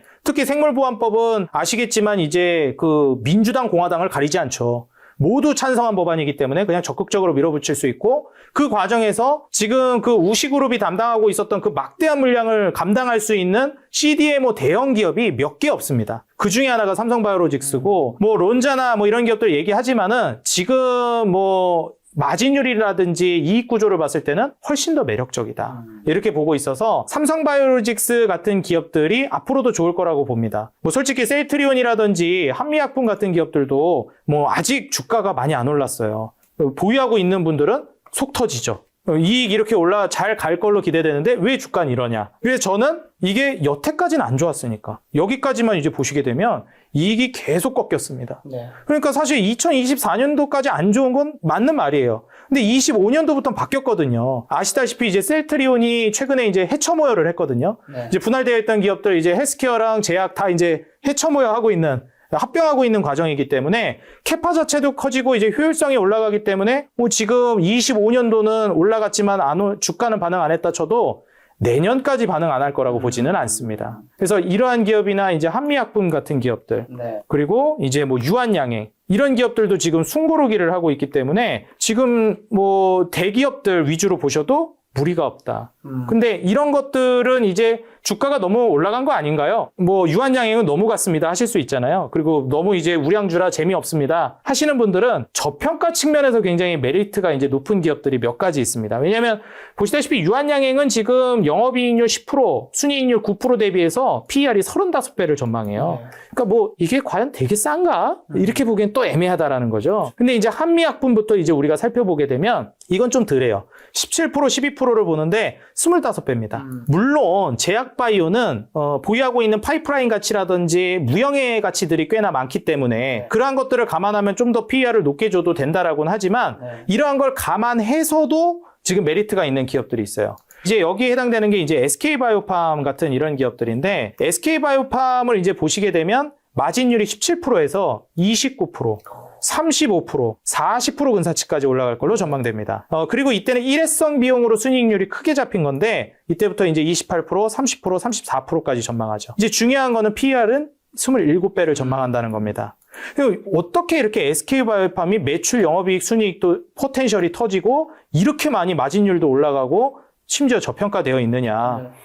SK바이오팜의 매출의 거의 전부라고 할 정도로 대부분이 80, 90%가 미국향입니다. 근데 아시다시피 의약품 관세 얘기도 많았잖아요. 네. 그래서 그때 당시에 이제 이렇게 실적이 좋아지고 있음에도 SK바이오팜이 주가가 잘 못 갔어요. 왜 못 갔느냐? 관세 우려가 있었던 거죠. 근데 이제 최애국 대우를 해준다라고 얘기를 하기도 했고 지금 상장하고 나서 제대로 올라간 적이 없습니다. 그리고 나서 지금 이제 움직이고 있는 단계이기 때문에 막 이제 매물대를 돌파한 지점이거든요. 지금 구간에서부터는 뭐 어디까지 올라갈지 저는 뭐 가늠이 안 될 정도로 폭발력이 있는 종목이라고 보고 있고 현재 엑스코플이라고 해가지고 뇌전증 치료제를 판매하는 기업이에요. 이제 세노바메이트 성분명으로 이제 유명한데 이제 미국 진출을 기반으로 FDA 임상 통과해서 이런 성과를 가져온다라고 하면 앞서 말씀드렸듯이 지금은 고환율 시대입니다. 미국에서 달러를 벌어오는 매출 비중이 압도적으로 많은 기업이에요. 그래서 지금 현재 SK바이오팜뿐만 아니라 또 달러 벌어오는 기업들이 이제 HK이노엔 같은 기업들. 이제 위식도 역류 질환, 우리 막 이렇게 많이 먹고 과식하고 그러면 좀 올라오는 거 있잖아요. 그래서 위식도 역류 질환으로도 좀 유명한 기업인데 HK이노엔 같은 경우에는 앞에 HK가 붙어 있죠. 한국콜마가 대주주입니다. 그래서 무슨 화장품 쪽에서 의약품이냐라고 하실 수 있겠지만 실제로 이제 뷰티나 코스메틱 분야까지도 같이 접목이 되고 요즘 뷰티 트렌드는 의료가 접목이 되고 있어요. 그래서 요즘에 피부과 시술이라든지 특히나 이제 뭐 의료 기기 디바이스라든지 이런 것들이 뷰티 디바이스랑 접목되는 경우가 굉장히 많습니다.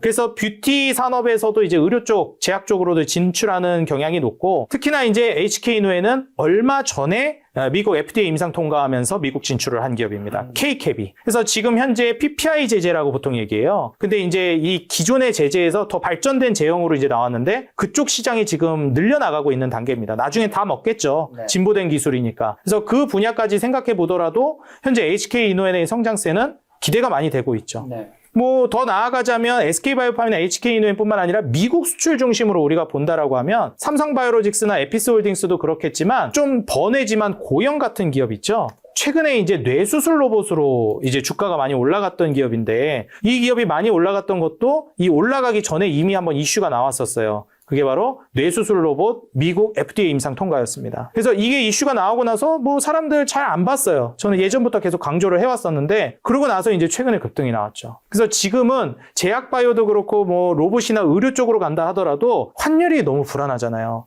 그래서 최대한 수출 중심, 네. 그리고 외화나 특히나 달러를 벌어오는 기업 중심으로 보셨으면 좋겠고, 제약바이오는 특히 미국 진출에 있는 기업 위주로 보셨으면 좋겠다. 그래서 제가 방금 유한양행을 말씀드렸는데, 유한양행은 그렇게 이제 뭐 엄청 저평가는 아니다 이런 얘기가 있었잖아요. 근데 유한양행 말고, 유한양행이 유명했던 게 결국 렉나자 기반인데, 지금 이게 이제 미국에서도 그렇고 판매가 굉장히 빨리 촉진이 되고 있습니다. 근데 여기에다가 이제 기술 이전을 해가지고 판매를 한 게 오스코텍이거든요. 근데 오스코텍이 이게 촬영하는 날 조금 눌린 상태였으면 좋았을 텐데 다시 또 올라오긴 했어요. 근데 이제 오스코텍 같은 경우에는 아직도 저는 많이 늦지 않았다라고 보는 게, 앞서서 제가 이제 마진율을 보여드렸죠. 이렇게 기술 수출하는 알테오젠도 비슷한데 마진율이 이제 20%대에서 60%, 75%. 이제 100만 원 벌면 75만 원 남기는 구조라는 거거든요.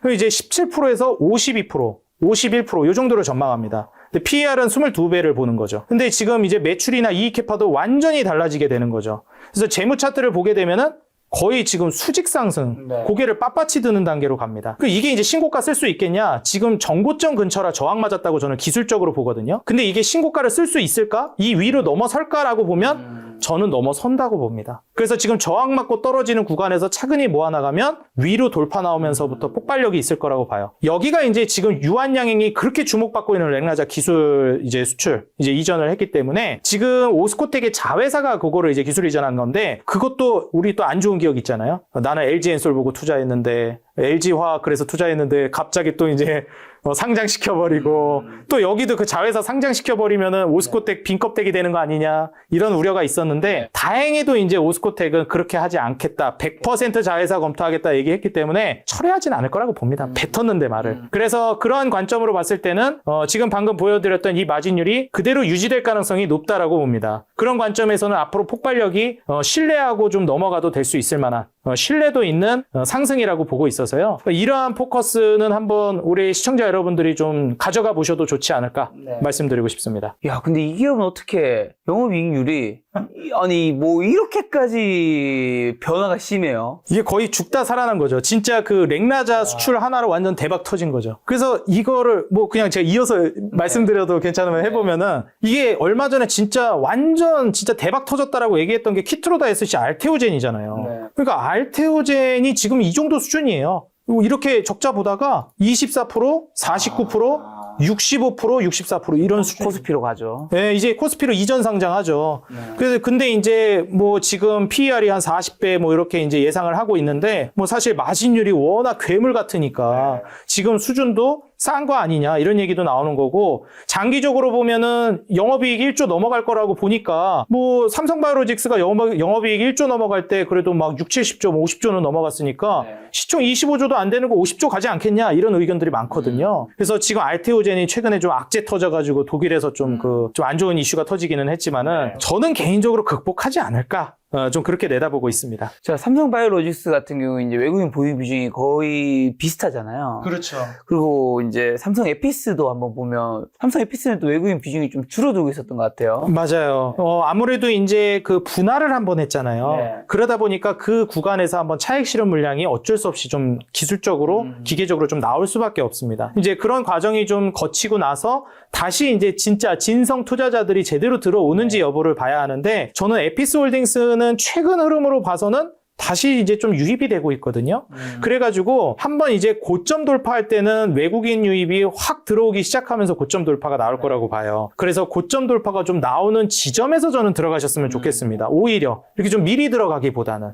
그래서 지금 현재 시점에서 매도 물량이 충분히 다 나오고 나서 끝나면은 그때부터 다시 말아 올렸을 때 신고가를 쓸 거라고 보니까, 지금부터 좀 미리 들어가는 거는 좀 흔들 가능성이 있으니까, 신규 상장주라. 물론 전 그럼에도 불구하고 제약바이오고 삼성이라 갈 거라고는 보지만, 기왕이면 좀 고통 안 받고 가는 게 좋잖아요. 그래서 신고가 쓸 때 한번 진입해 보시라고 저는 권장드립니다. 이제 올해 상반기에 굉장히 뜨겁게 달고 지금은 좀 조용히 있는 섹터, 한동안 조용한 조방원 섹터, 지금 어떻게 보면 약간 조정받고 있는 시기에 매수해도 되는 기회인지 아닌지 한번 여쭤보고 싶네요. 사실 이제 조방원은 제가 항상 많이 강조했던 포인트 중에 하나가 산업주기 사이클이 근본적으로 긴 산업이다라고 많이 말씀을 드렸어요. 네. 그래서 보통 이제 주식 20, 30년 뭐 엄청 수십 년 하신 분들, 조선주 투자하셨던 분들은 학을 떼시는 분들 많습니다. 내가 그거 물려가지고 15년을 물려 있었다. 이런 분들도 맞아요. 계시거든요. 근데 반대급부로 올라갈 때도 진짜 10년, 15년을 올라가는 게 조선, 방산, 뭐 전력 인프라, 원전 이런 섹터거든요. 애초에 산업주기 사이클이 정말 길어요. 근데 또 떨어지기 시작하면 이제 정말 뭐 절망적이죠.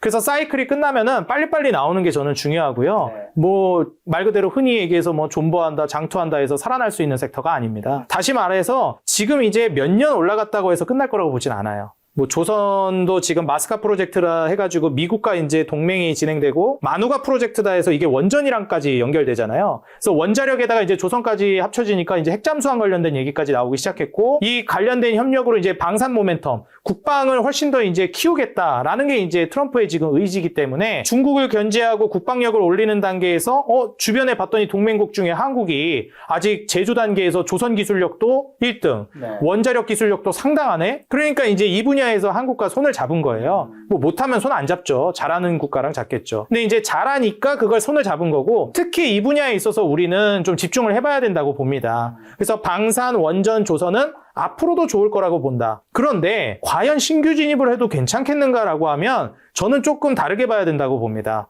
조선이나 이제 그 방산 같은 경우에는 저 아랫단에서부터 선침해하신 분들은 계속 욕심내보라고 저는 권장드리고 싶어요. 왜냐하면 그게 선침해한 분들의 특권이거든요. 그렇죠. 위에서 좀 흔들려도 더 욕심을 낼 수 있다는 거. 그리고 앞으로 전망이 끝난 것도 아니고 아직 꽤 열려 있으니까. 근데 이제 원전 같은 경우는 얘기가 좀 다릅니다. 원전 같은 경우에는 사실 AI 모멘텀으로부터 시작됐기 때문에 굉장히 좀 뒤늦게 움직이기 시작했어요. 그래서 전력 인프라라든지 뭐 방산이라든지 조선이 수년 동안 올라가고 있을 때 비교적 원전은 올라간 지가 좀 얼마 안 됐습니다. 1년 남짓도 안 돼요, 사실상. 그렇기 때문에 원전 같은 경우에도 제가 말씀드렸죠. 사이클 주기가 굉장히 깁니다. 1년 올랐다가 여기서 고점 찍고 쭉 빠져서 끝! 이럴 거라고 보진 않습니다.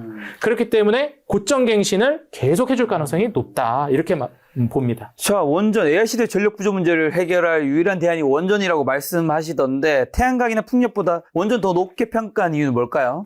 아무래도 이거는 뭐 정책 변화가 제일 큰 것 같아요. 뭐 아시겠지만 이제 글로벌 트렌드, 스탠다드 자체가 우리나라만 그런 게 아니라 뭐 솔직히 탈원전 하면 안 되는 거 아니냐, 왜 탈원전 했냐 뭐 이러시는 분들도 있는데 그때는 우리나라만 탈원전한 게 아니라 아시다시피 뭐 유럽도 그렇고 전반적으로 그렇죠. 탈원전 분위기였고 친환경 기조였어요. 그래서 전기차, 2차 전지가 엄청나게 산업이 컸고 그 다음에 뭐 테슬라도 그렇게 좀 각광을 받았던 거고요. 근데 이제 바뀌었죠, 상황이. 왜냐면 이제 AI가 확 뛰어들어오기 시작하면서 완전히 이제는 달라진 겁니다. 근데 이제 문제는 뭐냐면 일단 첫 번째 원전 같은 경우에는 기술 집약 산업이고 아시다시피 이 해자가 굉장히 높은 산업이에요. 다시 말해서 경쟁 기업들이 돈 좀 있다고 이거 돈 될 것 같다고 해서 뛰어들 수 있는 산업이 아니라는 겁니다. 뭐 원전 관련돼서 이제 사고 문제도 그렇고 뭐 안전 문제, 기술 문제, 그다음에 업력 문제도 굉장히 예민하게 보기 때문에 뭐 한 2, 3년 된 원전 사업한 지 2, 3년 된 기업들한테 수주 못 따갑니다. 그런 기업들. 그렇기 때문에 원전은 전형적으로 기존의 기업들이 계속 속된 말로 해먹는 구조입니다. 그렇기 때문에 사실 이제 경쟁 기업이 못 들어오는데 기존 기업들만 생산을 할 거란 말이에요. 근데 여기서 더 문제는 뭐냐면 그 기존 기업들마저도 탈원전 때문에 축소가 됐습니다. 원전이. 근데 문제는 뭐냐면 세상이 점점 발전할수록 전력 수요량이라든지 에너지 수요는 늘 수밖에 없어요. 이거는 자연스러운 현상이잖아요. 근데 그거를 빨리 친환경으로 바꾸자라고 했던 도입이 한번 있었던 것뿐인데 AI가 이제 들어오기 시작하면서 어떻게 되냐면 원래 점점 세상이 전자화되고 이러면서 에너지 수요량이 꾸준히 늘긴 하는데 AI라는 모멘텀을 만나면서 이렇게 늘던 게 이렇게 늘어버린 거예요. 근데 원전은 퇴보했죠. 수요는 이렇게 늘어버렸는데 공급은 뒤로 간 겁니다. 그럼 이 공급과 수요에서 오는 이 불균형을 어떻게 해결할 것이냐? 가격으로 이제 드러나게 됩니다. 그렇게 됐을 때는 이제 우리가 무엇을 봐야 하냐? 원전은 결국에는 이제 앞으로 장기적으로 올라갈 수밖에 없는 구조. 이 수급 불균형이 한번 나왔을 때 엄청나게 올라간 적이 있죠. 2020년도 당시에 해운주. 그 정도 파급력이라고 저는 보고 있기 때문에 원전주는 지금 현 시점에서 저는 투자하는 데 있어서 조정이 나온다라고 하면 기회로 보시라 말씀드립니다. 자, 그러면 이제 아까 전에 이거 재무제표 많이 보여주셨으니까 두산에너빌리티 재무제표 한번 볼까요? 네, 한번 같이 보도록 하겠습니다. 일단 두산에너빌리티 너빌리티는 뭐 미리 말씀드리지만 재무로 봐서는 지금 아직까지는 좀 많이 올라가 있긴 합니다. 매출 영업이익 순이익은 계속 우상향하고 있고 마진율도 올라가는 거는 맞아요. 그래서 여전히 이건 좋은데 이게 PER이 솔직히 이게 8%대 2%대인데 네. 이게 83배라는 게 저평가라고 볼 수가 없습니다. 두산 그러니까요. 에너빌리티는. 근데 사실 이제 성장 모멘텀을 끌어와서 계속 올라가는 거거든요. 근데 이제 원전주가 두산 에너빌리티만 있냐? 그렇지 않거든요. 네. 다른 이제 원전이나 에너지 관련된 수혜를 받을 만한 종목들은 저평가되어 있는 종목들이 너무 많습니다.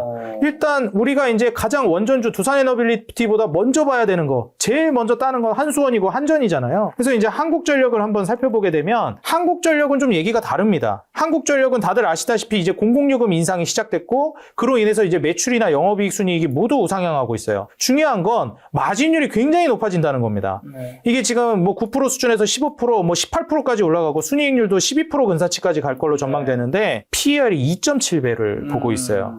PBR은 0.48배. 그래서 사실 이제 한국전력은 여태까지 이제 뭐 많이 얘기가 됐던 게 정부의 입김에 좀 많이 휘둘리는 그런 기업으로도 평가를 받았었는데 왜냐면은 이 공공요금 올리면 표 떨어지는 소리가 들리잖아요. 전기세 올린다는데 누가 좋아하겠습니까?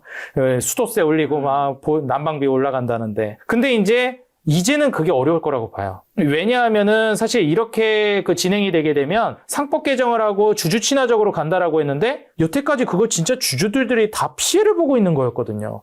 그 정치인들이 어찌 보면은 내가 표 떨어질까봐 방어를 하고 공공요금을 막고 있으면은 한전 적자 보고 그럼 주주들은 무슨 죄예요? 사실 이거 말이 안 되는 구조였고 여태까지 이제 정상 궤도로 가고 있고 실제로 그게 유지되고 있습니다. 뭐 공공요금 인상을 잠깐 스탑을 하긴 했는데 인상을 스탑한 거지 내릴 일은 없다고 봅니다. 그래서 여기에서 이제 한국전력은 불안하게 봐야 되는 건 부채 비율이 너무 높습니다. 그래서 이자 비용 나가는 것도 막대했는데 아시다시피 이제 이익 구조가 완전히 바뀌어 나가고 있기 때문에 원전 모멘텀도 있지만 공공요금 인상도 있고 이러한 점을 고려해 봤을 때는 부채 비율이 기하급수적으로 줄어들어서 이 지점은 저는 좀 괜찮게 보셔도 될 것 같고요. 그리고 무엇보다 이제 공공요금 인상을 하잖아요. 그러면서 또 수혜를 받고 이럴 텐데 문제가 문제가 아니죠. 좀 이제 우리가 살펴봐야 되는 거는 현재 한국전력의 대주주가 한국산업은행 그리고 대한민국 정부 기획재정부입니다. 그러면 이제 배당 성향을 늘리고 배당을 늘리면 어떻게 될까요? 정부가 간접적으로 세금을 많이 걷어가는 효과를 가져옵니다. 그렇죠. 그렇기 때문에 사실상 이제 정부 차원에서는 꼭 먹고 알 먹고가 되는 게 주주 친화적으로 우린 가는 거야. 그래서 배당 성향 늘리자. 공기업이 모범을 보여야지 공기업인데. 그래서 지역난방공사, 한국가스공사, 특히 한국전력 배당 성향 다 늘려. 그리고 특히나 이제 그 압박 많이 받는 게 은행 쪽이잖아요. 제1금융권. 네. 그래서 이런 쪽이 이제 배당 성향이 굉장히 늘어날 걸로 기대되고 있는 기업들인데 피해갈 수 없다고 봅니다. 배당 성향 늘어나면 이제 세수 효과도 이제 가져갈 수 있고 네. 국민연금공단에서도 이제 배당 늘어나고 그렇기 때문에 저는 한국전력의 배당 성향은 필히 늘어날 것으로 보고 있다. 그래서 이미 공기업들 다른 쪽을 보시게 되면요. 지역난방공사를 그래서 제가 예전부터 많이 강조했던 기업 중에 하나예요. 지금은 이미 많이 올랐는데 9%를 줬습니다. 작년에. 이게 배당을 잠깐 좀 쉬고 있었는데 작년에 9%를 줬고 뭐 올해는 또 어떻게 될지 봐야 되겠지만 주가 같은 경우에도 지금 현재 보게 되면은 이미 많이 올랐어요.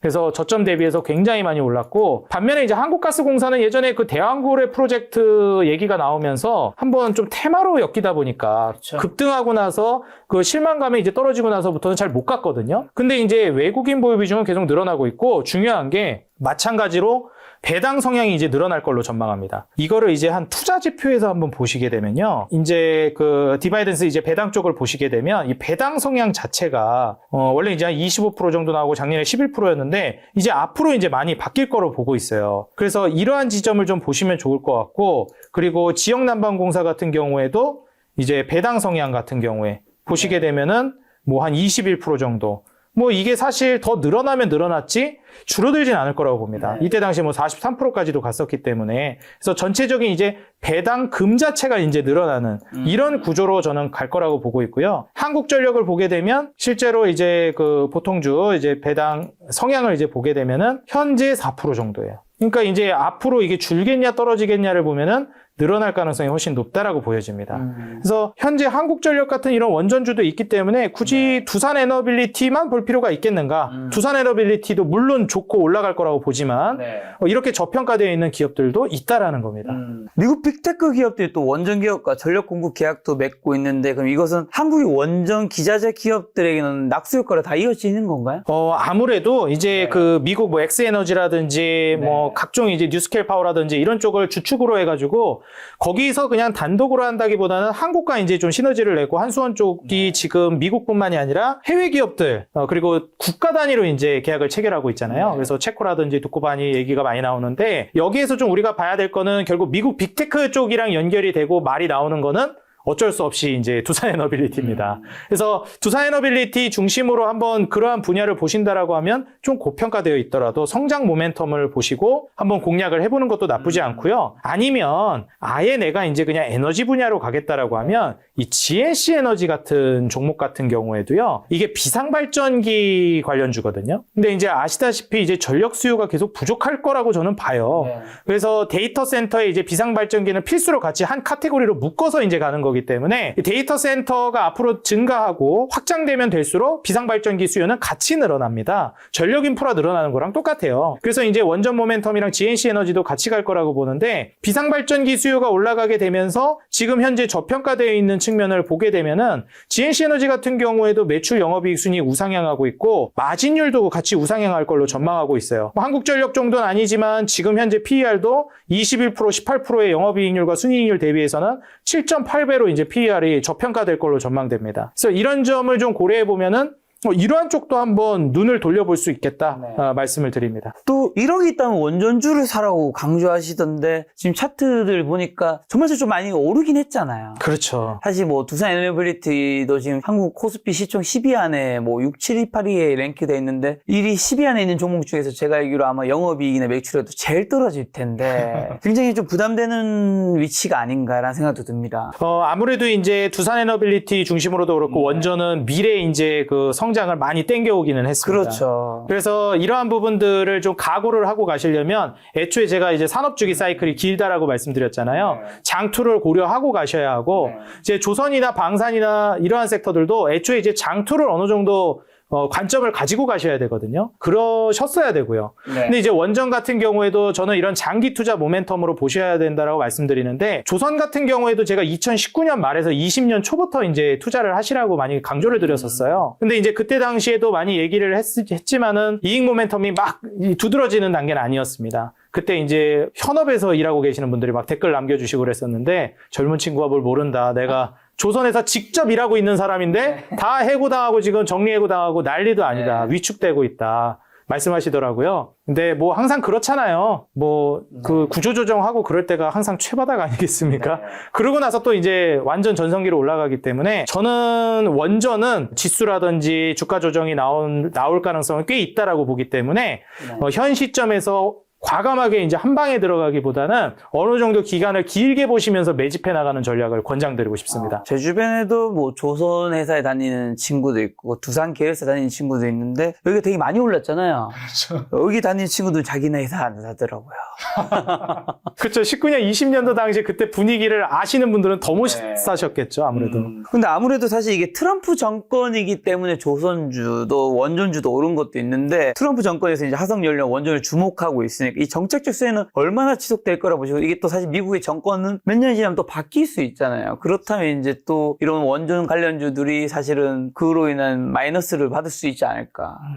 맞습니다. 그것도 사실 이제 조선이나 뭐 방산 카테 특히 조선 쪽에서는 그런 일이 좀 있을 것 같아요. 근데 이제 원전 같은 경우에는 그럴 확률이 낮다라고 보는 이유가 원전은 아시다시피 이제 AI가 연결이 되어 있기 때문에 앞서 말씀드린 그 구조 불균형 이제 수요는 계속 늘어날 거고 그냥 늘어나는 게 아니라 급격히 늘어나고 있는데 이게 완전 초기 단계입니다. 다들 아시겠지만. 근데 이게 본격화되게 되면 그때부터는 이제 감당이 안 될 거거든요. 그런 단계로 봤을 때는 AI 성장 모멘텀과 이제 맞물리면서 가서 이제 미국의 대통령이 바뀐다든지 정책이 이제 좀 바뀐다든지 이런 것들과 무관하게 기술 발전과 연결되면서 원전은 좀 같이 가지 않을까.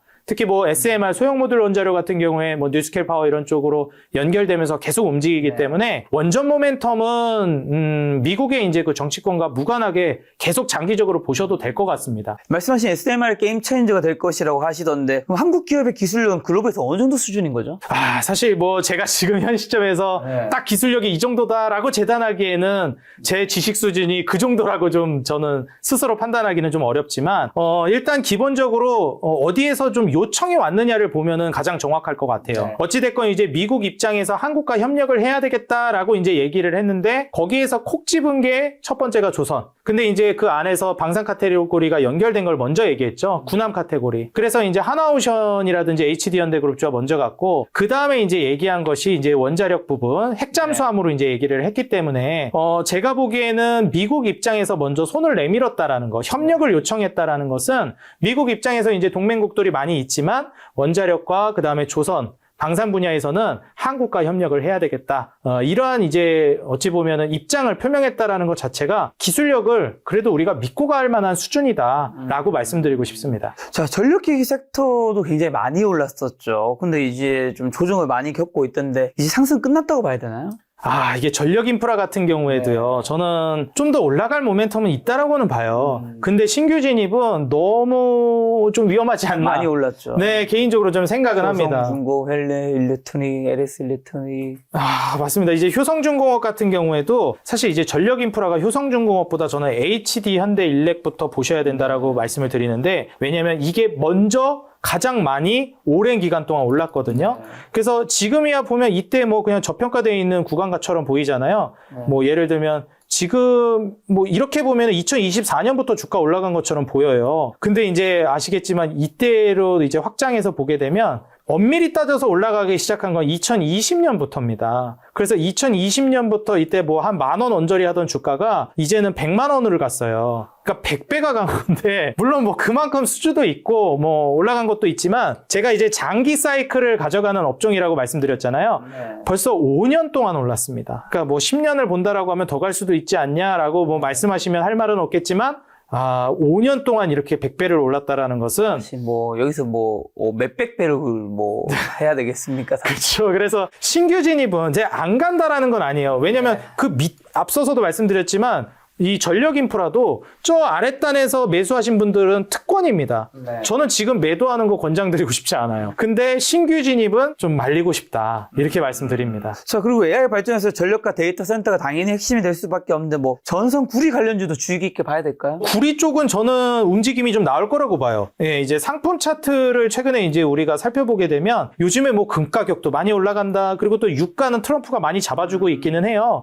근데 이제 우리가 닥터코퍼라고 경기의 바로미터라고 보통 구리 얘기하잖아요. 근데 구리 가격이 최근에 이제 신고가 쓰면서 굉장히 많이 올라가고 있습니다. 이게 AI 혁신도 어느 정도 저는 연결이 되고 있다라고 보고 있거든요. 그래서 이제 구리 관련된 종목들 같은 경우에는 앞으로 좀 보셔도 되지 않을까. 테마 정도 수준으로는 좀 봐도 괜찮을 거라고 보고 뭐 요즘 평화 모드로 가가지고 좀 그렇기는 하지만 과거에 이제 한번 제가 풍산 같은 경우에도 언급을 한 적이 있었거든요. 그 총알 탄 만드는 기업이다 보니까 구리에다가 이제 방산 모멘텀까지 있어서 한창 방산이 많이 올라갈 때 방산 모멘텀도 챙기고 구리 상승도 챙기시라 하면서 풍산을 강조드렸는데 요즘에는 풍산이 좀 아시다시피 이제 평화 무드로 가고 있어가지고 좀 애매하다라고 보는 입장입니다. 그래서 차라리 뭐 이구산업이나 이런 종목들은 아주 상징적인 기업들이잖아요. 그래서 뭐 이런 기업들을 한 번쯤 치고 올라가는 거를 기대해 보시면서 선취매를 해보시는 것도 저는 괜찮다고 봐요. 최근에 이제 구리 가격 올라가면서 이구산업 외국인 보유 비중도 슬쩍 올라오고 있긴 하거든요. 근데 뭐 아시겠지만 시총도 그렇고 큰돈 투자하기에는 좀 그러니까 보통 이런 거를 이제 테마 한번 불어올 때 재미 보고 나온다는 정도로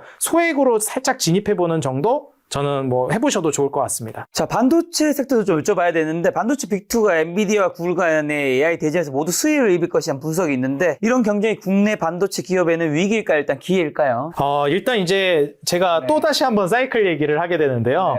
보통 이제 첫 번째 사이클의 우량주, 특히 이제 코스피의 반도체 쪽부터 움직임이 시작된다라고 말씀드렸는데 2단계, 3단계로 넘어가면 그럼 반도체는 그때부터 끝난 것이냐? 이렇게 생각하실 수 있어요. 지금 2단계, 3단계 요런 이제 그 과정 안에 있다라고 얘기했기 때문에 뭐 제약바이오 로봇 뭐 아니면 자동차 뭐 화학 2차 전지는 갈 수 있겠지만 인프라나 뭐 근데 이제 그러면은 반도체나 이런 쪽은 끝난 거 아닌가 생각하시겠지만 실상은 좀 그렇지 않은 경우가 대부분입니다. 반도체는 맨 바닥부터 맨 먼저 움직이지만 맨 마지막까지 움직이는 경향이 커요. 그래가지고 사실 중간중간에 좀 조정은 나오기는 하지만 네. 천천히 굉장히 길게 갑니다. 그래서 2단계, 3단계가 가더라도 쭉 움직이는 경향이 많아요. 그리고 더 나아가서 지금의 이제 반도체 트렌드를 본다라고 하면 결국엔 AI잖아요. 근데 AI가 요즘 뭐 엔비디아가 예전만 못하다, 주가도 그렇죠. 그렇고 뭐 솔직히 AI 고점론 얘기 나오고 나서부터는 뭐 좀 별로다 이런 얘기도 많이 합니다. 근데 솔직히 말씀드리면 엔비디아가 이렇게 좀 주춤하고 있는 모습에서 저는 그렇게 크게 위기의식을 느끼고 있진 않아요. 왜냐하면 엔비디아가 주춤할 때 다른 빅테크 기업들이 올라갑니다.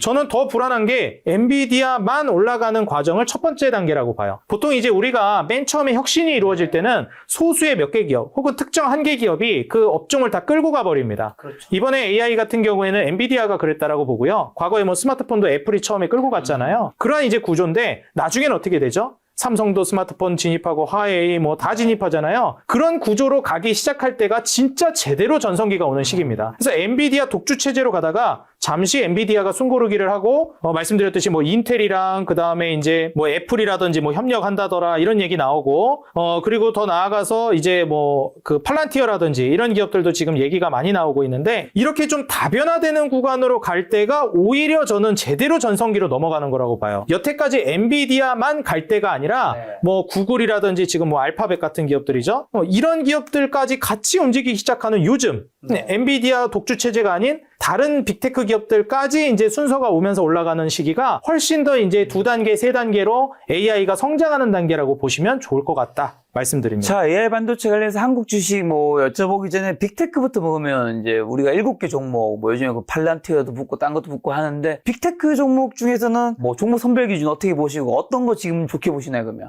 아무래도 저는 지금 쉬어가긴 하지만 엔비디아 요즘 평이 그렇게 좋진 않잖아요. 그러니까요. 오히려 안 좋을 때 좀 이렇게 모아나가는 전략도 괜찮을 것 같고요. 그리고 여태까지 이제 좀 주목을 많이 못 받고 있기는 했었지만 팔란티어가 이제 최근에 많이 좀 올라오고 있기는 합니다. 사실 제가 이제 미국 주식을 좀 집중적으로 하진 않기 때문에 분석을 딥하게 들어가진 않지만은 엔비디아에 가려지면서 못 가고 있었던 섹터들, 팔란티어뿐만이 아니라 특히나 이제 최근에 움직임을 보여주고 있는 인텔, 특히 인텔 같은 경우에는 많이 좀 묻혀 있었잖아요. 그렇죠. 와, 인텔 옛날 인텔 아니다. 이거 이래가지고 인텔 큰일 난다. 이런 얘기가 있었는데 완전히 또 다른 양상을 보이고 있긴 합니다. 근데 여기에서 제가 이제 하나 말씀드리고 싶은 거는 대장주는 그래도 대장주예요. 그러니까 예를 들면 뭐 지금은 이제 반도체가 대장이 SK하이닉스가 돼버렸잖아요. 그렇죠. 근데 이제 대장주만 가진 않거든요. SK하이닉스가 대장주라고 SK하이닉스만 가진 않고 SK하이닉스가 주춤할 때 삼성전자가 더 잘 가는 구간도 있습니다. 근데 길게 보면 SK하이닉스가 결국엔 더 많이 가 있어요. 그래서 저는 지금도 엔비디아가 길게 보면 더 많이 가 있을 거라고 저는 보는 입장입니다. 지금이야 조정을 보여주고 있지만. 그래서 우선적으로 오히려 조정 나올 때 엔비디아를 이럴 때 좀 보시는 게 어떨까? 저는 좀 말씀드리고 싶습니다. 뭐 구글이라든가 MS라든가 메타라든가 애플이라든가 이런 종목은요? 아무래도 이제 MS라든지 애플 이런 쪽은 뭐 인텔, 구글도 그렇지만은 계속 좋을 거라고 보는데 엔비디아를 제외하면 저는 이제 알파벳, 구글 쪽을 좀 괜찮게 봅니다. TPU 요즘. 예. 그래서 사실 이번에 그 얘기가 많이 나온 게 그 워렌 버핏이 은퇴하면서 마지막으로 산. 네, 마지막으로 이제 투자를 하고 떠났다라고 평가하는. 그래서 뭐 일각에서는 많이 얘기하는 게 이제 다음 지도자에게 힘을 실어주기 위해서 뭐 그렇게 얘기가 나온 거다라는 말도 있기는 한데, 어찌 보면은 구글 투자 못한 거를 뭐 내가 모르는 분야기도 하고 좀 아쉬운 투자 전략 중에 하나였다. 구글을 투자하지 않은 게. 이런 얘기들도 하기도 했었기 때문에 저는 구글을 좀 눈여겨볼 만한 기업으로서 보고 있습니다. 지금 빅테크 중에서는 엔비디아랑 구글을 가장 좋게 보시는 거네요. 그렇죠. 엔비디아랑 구글이 앞으로도 좀 계속 쭉 이끌어갈 거라고 보고 있습니다.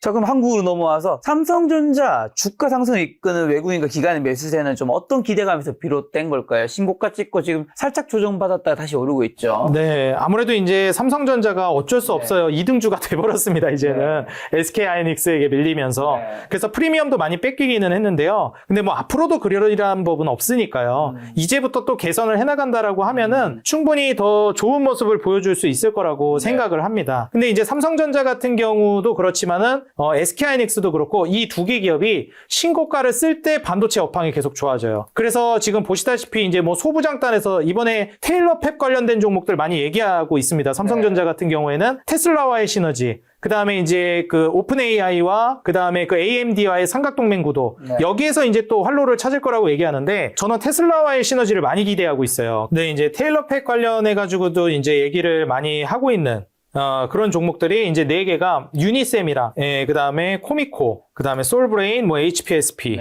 이런 종목들을 이제 많이 얘기하는데, 이런 종목들 같은 경우에는 사실 이제 삼성전자가 지금 아직 신고가를 못 뚫었잖아요. 신고가 뚫으면 저런 이제 종목들을 보셔도 괜찮다. 그래서 이런 지표 종목들이 신고가 쓰는 거를 보고 투자하는 것도 저는 나쁘지 않은 전략이라고 말씀드려요.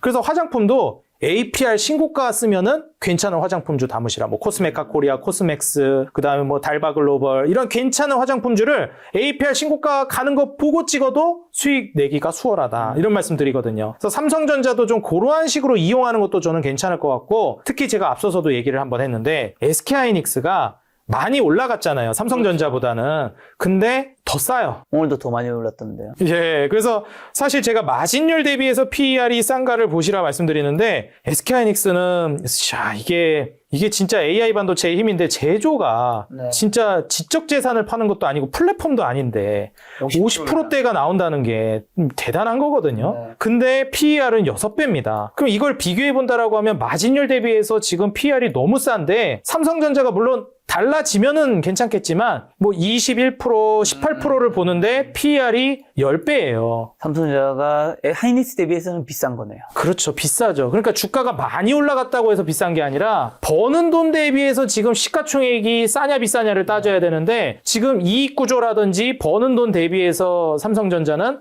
SK하이닉스보다 오히려 비싸다고 평가할 만한 상황입니다. 그럼 두 개 종목 중에서 하이닉스를 더 좋게 보시는 거네요. 네, 아무래도. 그리고 저는 또 강하게 말씀드린 게 뭐냐면 1등이라는 게요, 이런 대기업 간의 그 산업 구조에서 우리가 뭐 동네 장사하는 게 아니잖아요. 이런 글로벌 기업들 사이에서는 한 번 1등을 뺏으면요, 다시 1등을 잘 안 뺏깁니다. 쉽게 뺏기질 않아요. 그런 경우가 물론 뭐 있을 수도 있겠죠. 세상 일이란 모르는 거니까. 거의 없습니다.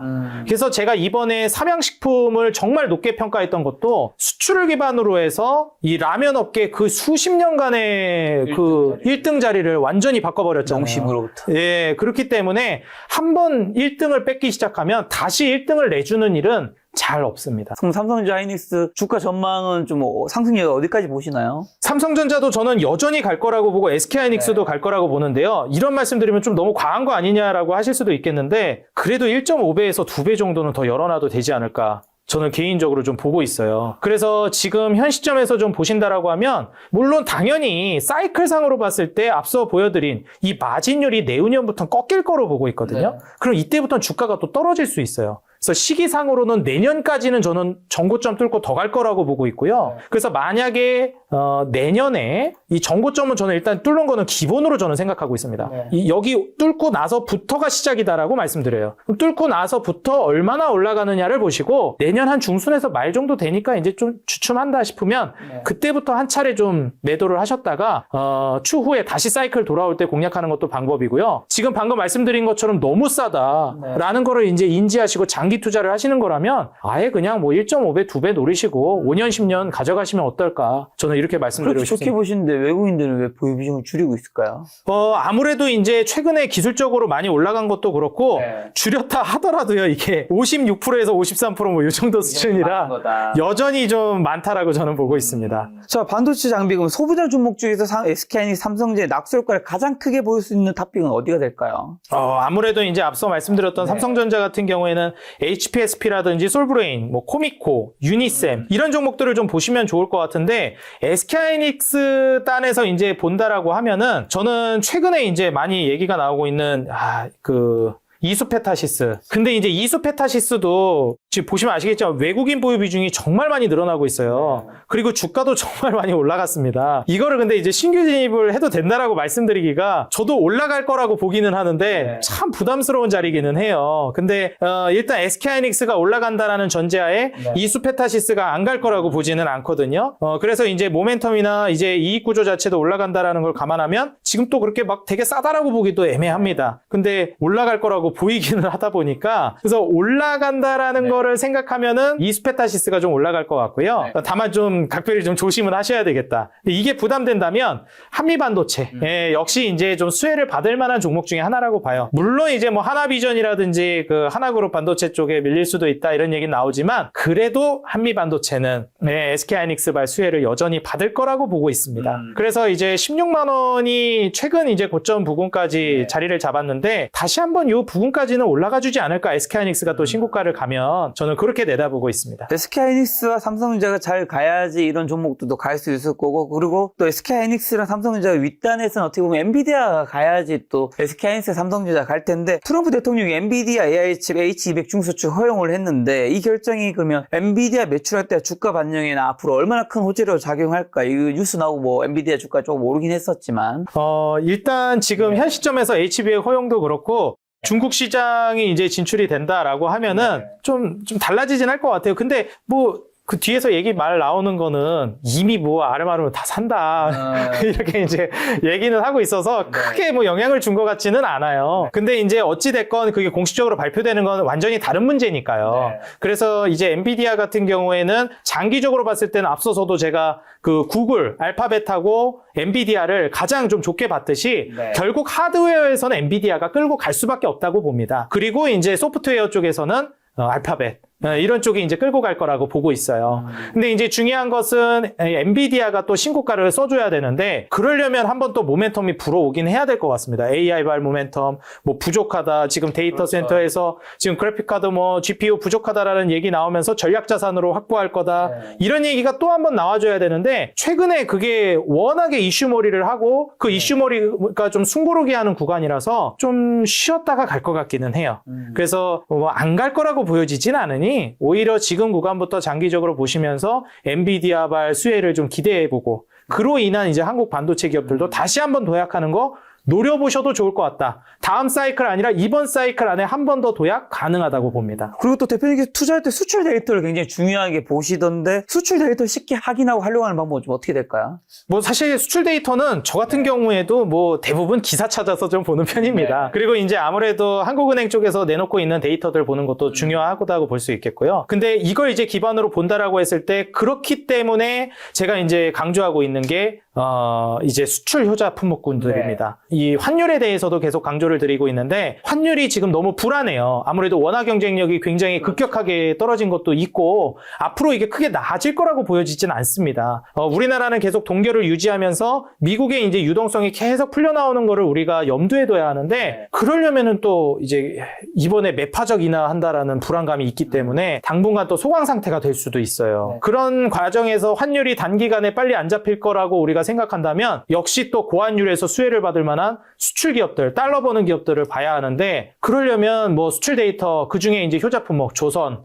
그다음에 뭐 방산, 원전 그리고 이거는 다들 아시는 품목이잖아요. 근데 잘 모르고 있는 품목, 자동차까지도 다들 아십니다. 근데 이제 뭐 조방원은 이미 많이 갔고 자동차는 지금부터 투자하셔도 좋을 것 같아요. 그리고 제약바이오는 앞서 말씀드렸듯이 미국 수출 중심으로 되어 있는 기업들. 그를 기반으로 실적이 우상향하고 확 터지기 시작하는 이런 기업들을 보시고 섹터로 봤을 때 아직 많이 주목을 안 하고 계시고 외면되고 있는 게 화장품이라고 봅니다. 화장품, 뷰티. 네, 뷰티. 이게 화장품 뷰티가 한번 열풍이 불어오고 뭐 K-트렌드, K-팝이다 해서 완전 열풍이 불었었는데 요즘 또 굉장히 잠잠해요. 근데 이제 다들 아시겠지만 이번에 다카이치 총리가 이제 취임하고 나서부터 중국이랑 엄청나게 으르렁 싸우고 있습니다. 얼마 전에 뭐 군사적으로도 뭐 중국이 압박한다 이런 얘기도 나오던데 지금 중국이 한한령이 아니라 이제는 한일령을 얘기하고 있습니다. 그래서 하늘길, 바닷길 다 막았다고 얘기하는데 뭐 이렇게 되면은 결국 이제 반사 이익을 우리나라는 받을 수밖에 없겠죠.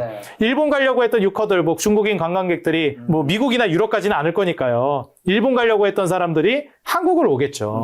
그래서 사실 이제 한국의 관광이 좀 살아날 거다 기대하면서 롯데관광개발 같은 경우도 최근 주가가 신고가 쓰면서 올라가고 있고 뭐 한번 보시게 되면은 앞으로도 저는 더 갈 것 같습니다. 당분간 이게 해결될 것 같지는 않거든요. 그래서 다른 관광주들 많지만은 롯데관광개발이 지금 상징적인 기업이고 외국인 매수세도 꾸준히 들어오고 있어서 만약에 이제 관광 쪽으로 본다라고 하면 이런 종목을 보시는 게 좋을 것 같아요. 뭐 제 어떤 분들은 그래서 이제 또 종로에 올리브영 형 줄 엄청 설 것 같다. 그래서 CJ 봐야 될 것 같다. 이런 분들도 계시더라고요. 근데 저는 뭐 이런 종목들도 괜찮다고 보지만 역시 또 이제 우리가 화장품 하면은 중국인 관광객들이 엄청난 역할을 하지 않았습니까? 그래서 이제 그 2014년도, 15년도 화장품 광풍이 불었을 때를 생각하면 그때 당시 중국 관광객들을 기반으로 한 화장품 붐이 이번에도 또 불어올 수 있다라고 보여져요. 그래서 수출을 기반으로 한 화장품 관련된 종목들 이번에 한번 주목해 보시고 또 우려할 만한 포인트가 그럼 또 2014년도, 15년도 중국인 관광객들 때문에 올라가긴 했지만 거기서 한알령 해가지고 완전히 죽지 않았냐. 그것도 이제 우려해야 되지 않냐 하시겠지만 이번에는 좀 양상이 다른 게 그때는 중국 의존도가 굉장히 높은 상황에서 수출 중심이었는데 이제는 미국, 중동, 유럽 전부 다 아우르면서 중국이 플러스 요인으로 온 상황입니다. 그러니까 중국에 완전히 의존되어 있는 상황이었느냐 전 세계적으로 붐업이 되면서 이제 매출이 늘어나고 수출이 늘어나는데 중국이 여기에다가 양념을 딱 쳐주느냐 그 차이인 것 같아요. 그래서 중국 의존도가 지금 현재 시점에는 그렇게 높지 않은 상황에서 중국까지 들어오는 거라고 보고 있기 때문에 화장품은 이번 기회에 한 번 더 도약을 할 거라고 보고 있습니다. 그럼 화장품과 관련된 피부 미용기기는요? 피부 미용기기 너무 좋거든요.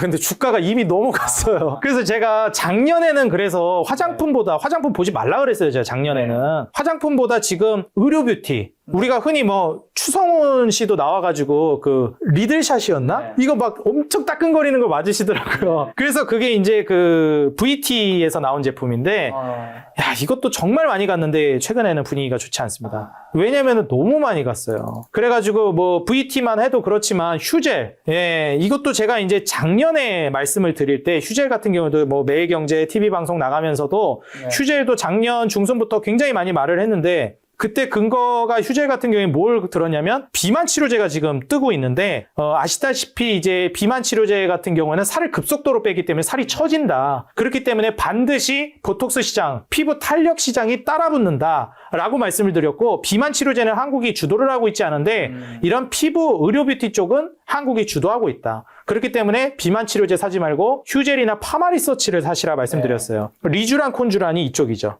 파마리서치. 근데 이쪽도 이미 너무 많이 갔어요. 세트가 좀 많이 꺾였네. 네. 그리고 또 이제 뭐 다들 아시겠지만 클래시스.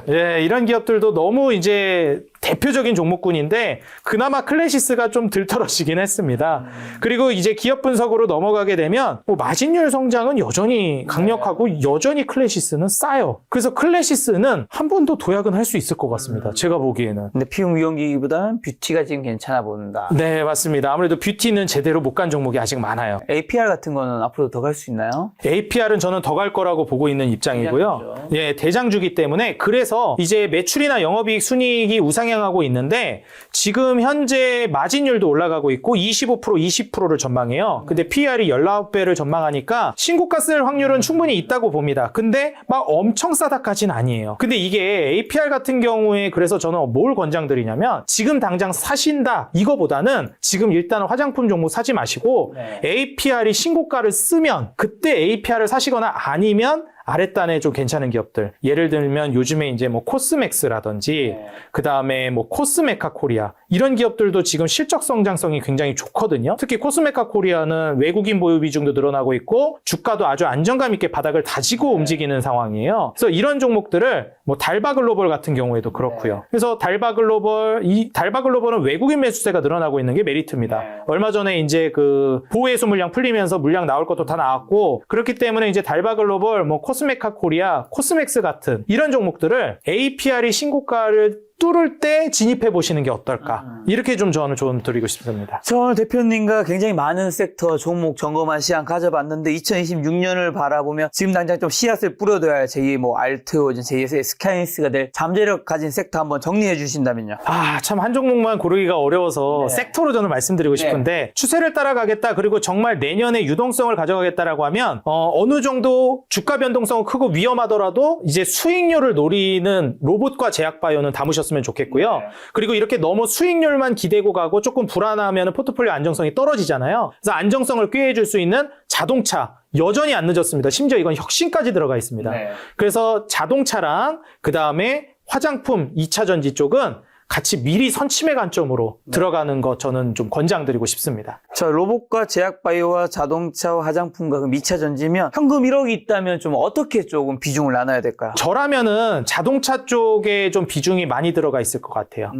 현 시점에서는 안정성도 좋고 혁신도 가져가기 때문에 저라면은 30% 이상을 자동차 분야에 많이 넣을 것 같습니다. 네. 그리고 이제 아무래도 수익률을 책임져 줄 수 있을 만한 이제 로봇과 제약바이오를 합쳐서 한 30% 정도 두 섹터를 그 정도로 이제 저는 전망할 것 같고, 그리고 이제 화장품, 그리고 2차 전지화, 이런 쪽을 합쳐서 20% 정도 들어갈 것 같습니다. 나머지 20%는 현금인가요? 네. 저는 현금이 지금 뭐 없어서는 안 되는 시기라고 보고 있어요. 왜냐면, 한번 이제 대세 상승을 가져가기 전에 꼭 한번 휘청이는 구간이 오기도 하고, 본격적으로 금리 인하하는 구간에서 꼭 그런 일들이 벌어지기 때문에 저는 현금과 금을 좀 섞어가지고 꼭 확보하시라고 저는 강조드리고 싶습니다. 자, 김작가TV에서 오늘 처음 만나 뵈었는데 대표님은 내년 왠지 자주 뵐 것 같은 느낌이 드는데 저희 시청자분들에게 투자 조언 한마디만 마지막으로 좀 주고 가신다면요.